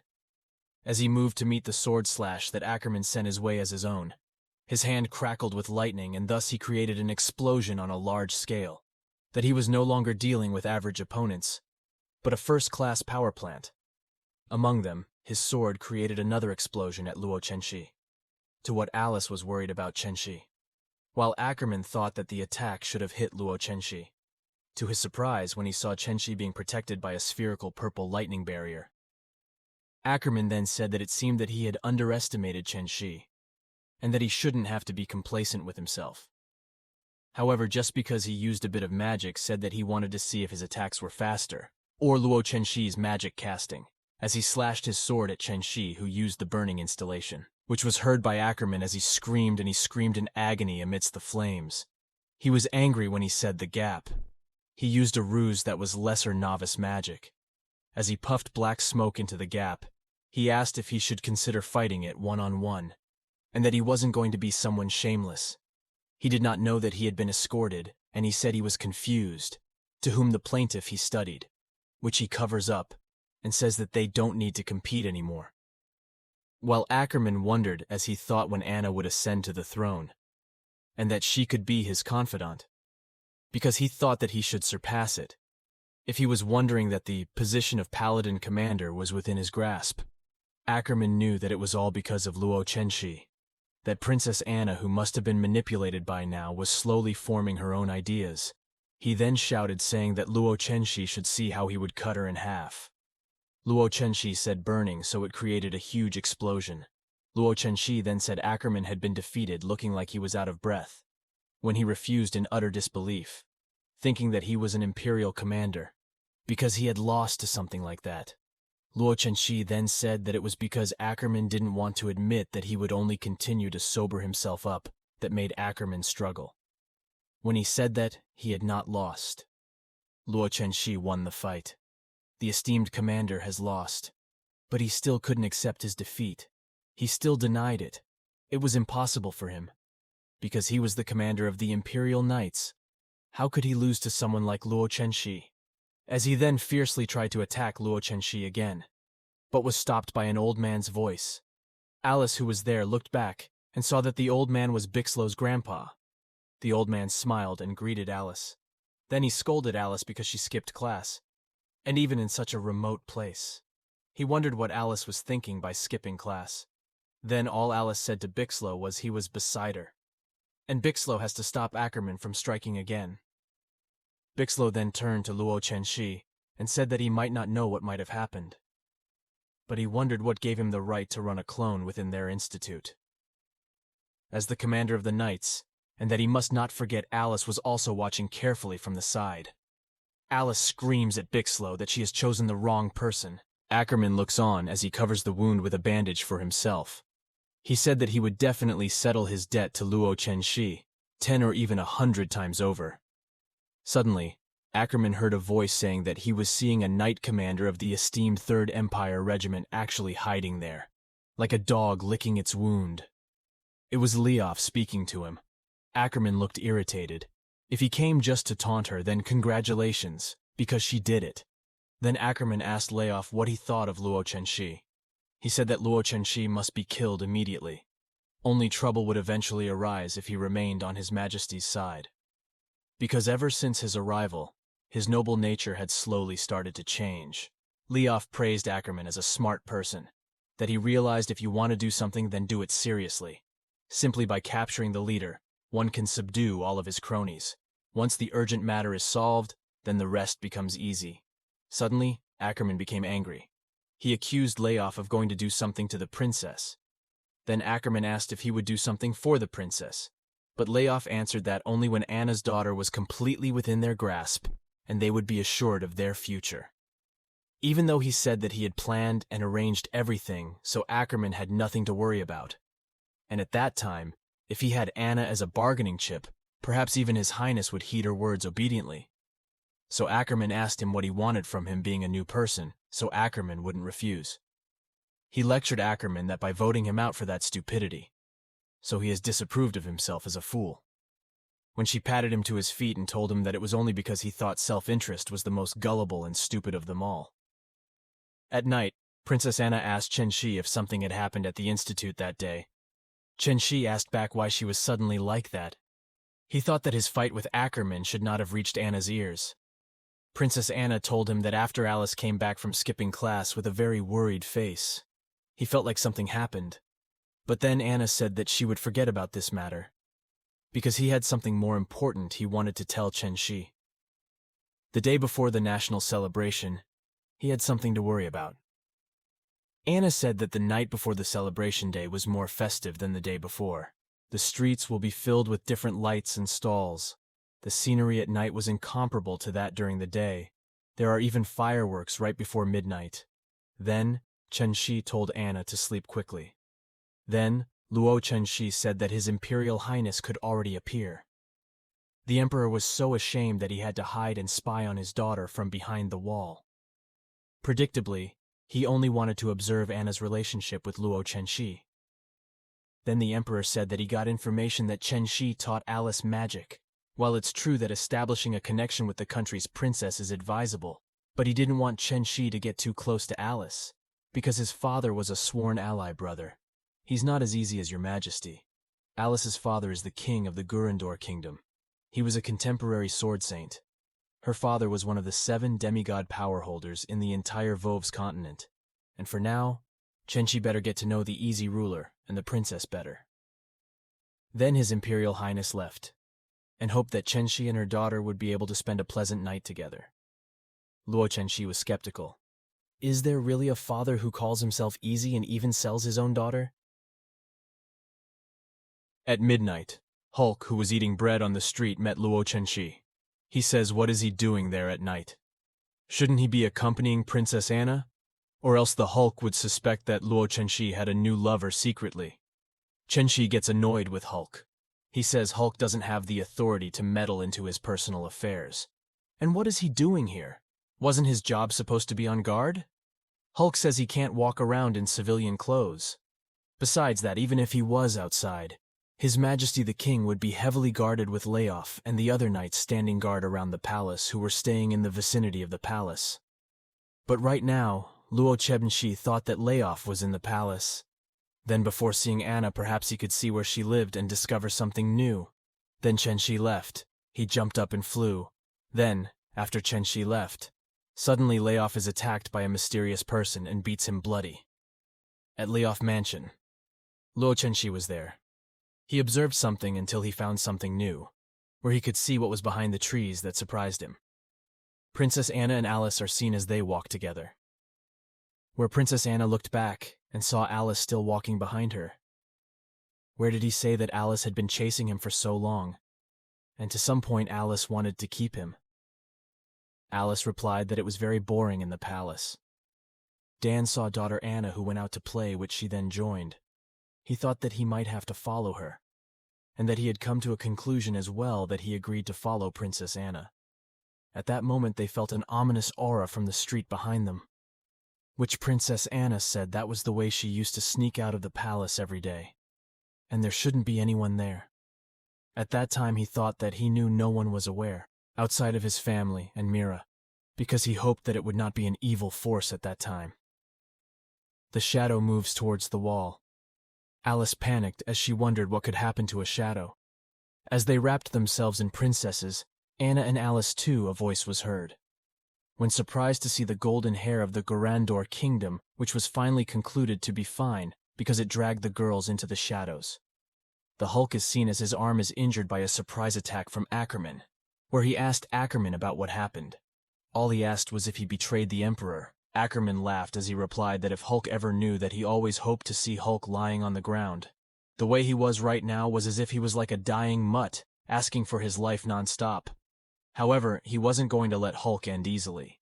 When he accused Hulk, he said that he would continue to beat and torture him, until he wished he was dead when he knocked Hulk unconscious. Where did someone appear who turned out to be Luo Chenxi? Then Ackerman said that he had been informed that Luo Chenxi's secret date had been planned tonight with daughter Anna. Yet he was nowhere to be found by Luo Chenxi, because he is in his custody. Unless he wanted something bad to happen to him, Luo Chenxi had to try to behave as he wished. Luo Chenxi didn't say anything, but immediately moved to slash at Ackerman, in the middle of words, as he smashed Ackerman through a brick wall. As he stabs her, and then immediately pulls out where Hulk tries to say something about Anna's daughter, to which Luo Chenxi replied that she would handle it. That about him and Hulk having to try to find a safe place to rest because things just weren't looking good. So he gave the Hulk some healing potions. Princess Anna and Alice are tied up in a dark building. Alice told Princess Anna to stay calm and not be afraid because she was right there with him, to which Anna replied that she was fine.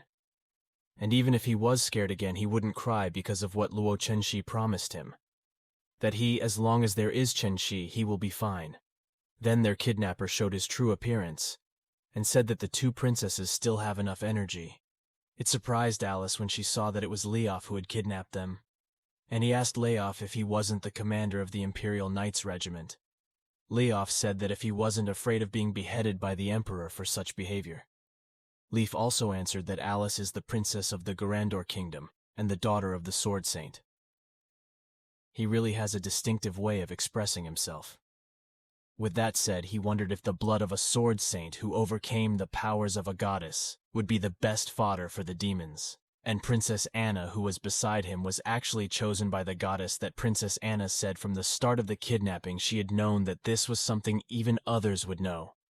Though he would never have thought that Leof was actually behind all of this. Leof laughed as he told her that if daughter Anna thought that everything that happened back then was just a coincidence, and if she ever thought that she would be caught by him so easily, and if she ever wondered that someone who had always been by her side all along had always contacted her in secret, which could possibly be Chenxi, who has been with him lately, which made Princess Anna and Alice surprised about what they just heard.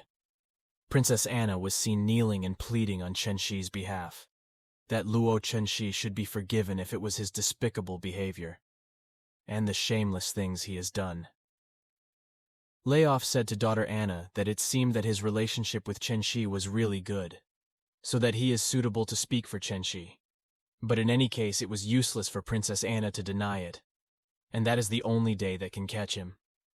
And it was a pity that that young man who was favored by the princess turned out to be a traitor. Yet they still believed him like a fool, which made him sound so ridiculous, but somehow Princess Anna countered him, telling him to stop insulting Luo Chenxi. He said that he trusted Chenxi. He wasn't going to try something like that, so go have to stop bad-mouthing him, because it was ridiculous to him. He then wondered how his father managed to appoint Leof as an imperial knight, but being able to do such a thing to him, however, Leof was surprised how Princess Anna still believed in fantasies until then. So he asked her about her fiancé. He believed in trying to convince the princess to stop believing in Chenxi, because with him still believing in Chenxi, they wouldn't be able to attract Luo Chenxi if something comes out of the palace. But Leof gripped his clothes. He threatens daughter Anna, then know who has plotted against him to be someone who meets his needs every day. And that is Mira. Then Luo Chenxi on the other side asked where Leof took daughter Anna, from Mira trying to lie that she doesn't know where Anna's daughter is, because he thought that Chenxi was with him all along. But then Luo Chenxi grabbed his clothes and thus threatened to deal with him if he lied. So he then confessed that he knew where the princess was. He said that since the first time they met, then Mira thought that the kind of guy who not only approached the princess alone, but also violated the maids would be finished. And he could bet that was the scenario Luo Chenxi was trying to set up. However, Chenxi told him that he had obviously raised his guard after coming to such a strange place. But that doesn't seem clear either. She was who could plot against him. So he had started to pay special attention to Mira recently, and roughly knowing what Mira was trying to do, but did not reveal his thoughts to Anna. She tells him that regardless of what she does, she is like a sister to Anna whom Anna trusts a lot. He didn't mean to frame Princess Anna like he had done, but he had no choice because his parents and family were all servants of the Emperor, and only if had used his parents' lives to threaten him. So Luo Chenxi told him to save words of sympathy until Anna arrived. So he had to tell him where that shit Leof called him was. He knows what the devil likes the most. They like pure Santes as food, due to the ultimate fate of the saint being blessed by the goddesses also reaching the battlefield to become food for the demons. He then dragged her to put on the magic circle. She lied to tell him that inside the dormant devil soul circle.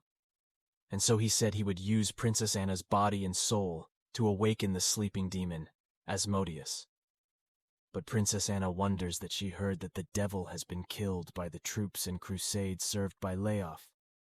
He was then surprised that Leof had engaged in such a deal with a demon, which however is the truth and not a lie that the devil has been killed. She told him that long before the demon died, he had been placed as a soul shard within him, thus providing that the demon had not been completely exterminated. Because he could go back time and time again and hope to use the devil's power to destroy the entire nation as he dragged it to move towards the chain of demonic magic circle downwards. Princess Anna was scared and said that she didn't want to be killed by the demon. Instead, she would rather stay with Luo Chenxi and become the most important person in her life. Regarding the things that were said by Princess Anna, however, made Layoff angry. Because Princess Anna doesn't seem to change with what she has. Out of frustration, she retorted towards Layoff and made him realize that she was a noble princess from the Restinian Empire, so that Leaf should not dare to treat him like a dog, and he decided to fight Layoff from himself, when they suddenly saw a flash of light, the one where it was Luo Chenxi who seemed to have come and saved Princess Anna. This of course shocked Princess Anna and Alice. How did Luo Chenxi know where they were? He then had them leave everything to him as they had held out long before he arrived. Chenxi, he shouted at Ackerman to get up, because he should be prepared to be beaten and straightened out by others, after he planned to do the bold thing by touching her, when he was responsible for looking after her during this period. He asked Ackerman if he could still be called human. To lay such a heavy hand on the princess, he beat up, while Ackerman was surprised when he realized how strong he was, which he found that he was unable to defeat him at this time. He thought that he should retreat. He reconsidered his strategy immediately where he knew what he was thinking, and he told him not to even think about running away as he pressed him into the ground, where the ground was split under the immense pressure. What Ackerman later saw was that he was dying. He spoke very weakly, and said that if Chenxi gave him time to activate the cracked magic circle, he wouldn't be able to beat him like that. Luo Chenxi then asked how many lives he would have to sacrifice for that. Ackerman replied that Luo Chenxi didn't understand him, because sacrifices are necessary for Lord Asmodeus's awakening, because they should feel honored to be sacrificed. And as long as Lord Asmodeus is revived, the souls of those who have been sacrificed will become a part of Lord Asmodeus, and they live forever in his body, which in total truth, they will live forever. And then said that Ackerman was right, that he didn't understand. If the moment he conjured a ball, a huge wave of dark energy, said that Ackerman just needed to die. Luo Chenxi was then seen as the uncuffed one. Princess Anna and Alice Princess Anna apologized that it all happened because of love. His Luo Chenxi then answered him that there was no need to apologize since he did well one time. Alice then hugged Princess Anna and said it was good to see her safe, and heard at that moment their surroundings suddenly turned crimson with an extraordinary aura. Where did Chenxi feel the incredible magic power? He immediately tries to send the princesses away before danger befalls them, but the princesses try to tell him that he didn't have to worry about them. But the next moment a coincidence was nowhere to be found beside them. However, they finally saw it in front of them was a demon. Yang then asked if he was the hero they would be fighting against.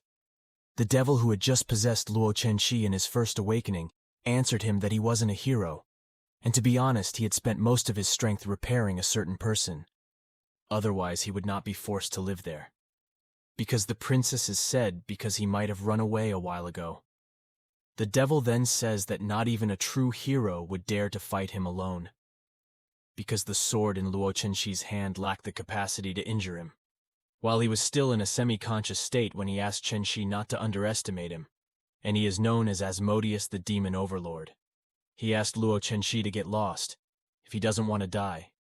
He then said that he would not stay there, if he wasn't sure of his victory that was struck with dark lightning when he laughed, saying that since Chenxi was brave enough to still stand before him, he would allow her to fulfill his death wish. To which Luo Chenxi attacked with her sword, emitting a fiery aura that astonished Asmodeus, when he saw how powerful his gap attack was, because of the power of the goddess. Luo Chenxi jumped into the air and landed on the demon's head, as he stabbed his sword until the Asmodeus started to crumble, and Luo Chenxi laughed, saying that the Demon King was nothing more than even thought that he couldn't beat him easily. Luo Chenxi found herself on the bed where she saw daughter Anna sitting beside her, who was relieved to see her wake up when she told him she had been asleep for 10 days straight. Luo Chenxi then said that since the past 10 days then, their deal should have passed the deadline. where Anna's daughter told her not to trouble herself about the deal, because now that is a thing of the past. Which made Chenxi wonder if Princess Anna gave up on having it. Meanwhile, Princess Anna said she had realized what she had to do and became a splendid empress. Dan asked Luo Chenxi to stay, and that he knew it was an impolite thing to ask, but he wanted to be with her, so she can stay with him and show him his growth too. And that even though she was just a girl right now who only gave him trouble, she would nevertheless become someone who would gain his approval in the future and possibly marry him. Then at Luo Chenxin's side, he said that he had never mentioned leaving before, which made Princess Anna confused. Luo Chenxi then continued that he promised to teach Alice about magic, implying that he would stay for at least a little while. And he cried when he said if Chenxi knew how much courage it would take her to say all those words. Alice is seen in the shade of a tree on a sunny morning. Where did Luo Chenxi come over and told him to better rest well, which prompted him to immediately call Luo Chenxi back, that he could still continue. Princess Anna then also sternly said to Alice that if she couldn't control herself in the future, then she shouldn't expect help from Luo Chenxi in the future. To which he replied that he understood. Mira brings breakfast to daughter Anna. He saw a cold gaze that prompted him to explain that he had informed the emperor of everything that happened that day and was prepared to redeem his life, and that the emperor somehow relinquished his family and allowed him to continue serving Princess Anna as before. He had never repeated such a mistake, and that he would use the rest of his life to repay the emperor for his kindness and the princess's kindness. At this time, Princess Anna asked Alice to come eat, so that he can continue his training. Princess Anna, Alice, and Luo Chenxi looked like they were sitting on the cloth spread out on the floor. Princess Anna then said that Alice should relax because she had been pushing herself too hard. Alice replied that she had to because the field path was getting closer. When he's munching on his bread, and he's got things to go through, which includes hunting in the wild, like a monster engaged in an actual battle, because she couldn't afford to lose her face and dignity as a princess from the Holy Sword, as well as a princess herself, for which daughter Anna later encouraged her to do so anyway, because Alice is such a strong-willed person. Meanwhile, Chenxin, he seemed to be wondering about Alice's internal magic power. Definitely not inferior to Anna. However, his mastery of magic was so much worse that it made him appear that way. Alice is better suited as a warrior than a magister, while Alice is more obsessed with becoming a magister than anyone else, which he found to be something personal. Alice then asked Luo Chenxi if she would follow them to their fieldwork. It was then that he replied that he had no plans to come along. Besides, he wasn't even an institute student, which disappointed daughter Anna, when he realized that they would be apart for 2 whole weeks. However, Luo Chenxi thought of using the period of separation from Princess Anna to do something he wanted to do at Ronaldo too. Chenxi looks on as she is going through the cute-looking witch picture she got from the king. She finally found the place she was looking for. He walked into the building where the man in the dark cave who was sitting inside wondered where Luo Chenxi had come from, because he had black hair, thinking that he was the prince of the Snow Moon Nation. To which he went to the counter and called to see if anyone was taking care of him. At that time, he saw a girl who was a bartender known as Ruby, who was drooling as she fell into a deep sleep, while he was holding a bottle in his hand, which he shouted at her, which woke her up, and immediately said the commission was there, and if that's what alcohol he needs, he can drink it just fine. Then he said he wanted to see Master Abbot, who made Ruby burp when she was surprised. But Luo Chenxi was there to see her father. When he asked if Chenxi had arranged for an appointment ahead of time, he said she didn't, because he gave her an envelope saying that she should clear things up. Ruby notices the Rustinian royal signature on the seal, which is from the current Emperor Fred, and he asked her to follow him immediately. It wasn't long before Ruby was seen as she walked into a room, as she announces her visit to her father, who is flustered by the sudden arrival of his daughter. All she said was that she had told him earlier not to disturb him if nothing happened. He is seen holding a glass of wine. Ruby then remarked that it was not good for her father to drink in private, to which his father replied by calling him a drunken son, who immediately stood with his back to the locked wine rack, with the Shannons and the smoke cut off, saying he shouldn't try to snatch his drink. What Ruby thinks is that the Emperor has some business involving her, not her abbot. It was then seen when he thanked Luo Chenxi for bringing a letter from Fred, who was the current emperor. When he introduces himself as the Lord of the Adventures is the Alliance, and that Fred and him were good adventurer friends before he became emperor. Saying that he never imagined that the period would see such a development, he asked Chenxi if she was the emperor's son-in-law. Fred chose it for Princess Anna, at which Luo Chenxi's expression visibly changed. When he replied that the abbot should not care about that, it was said that it seemed that this was Luo Chenxi's first time on an adventure, as he asked Luo Chenxi if he had considered becoming an adventurer before, and Luo Chenxi nodded in agreement. Seeing this, the abbot asked him to submit his information according to what was written, as he gave her a form saying that Luo Chenxi had to hand over the information to the ruby. Luo Chenxi then asked where he could test his current level. When the abbot heard this, he said that because Fred had asked him to look after Chenxi, and his Luo Chenxi seemed to be an ordinary person, she suggested he give her a grade of emerald, which grade of diamond is just above that. He had to accept the judgment of the other guilds, because there are only four diamonds on the continent.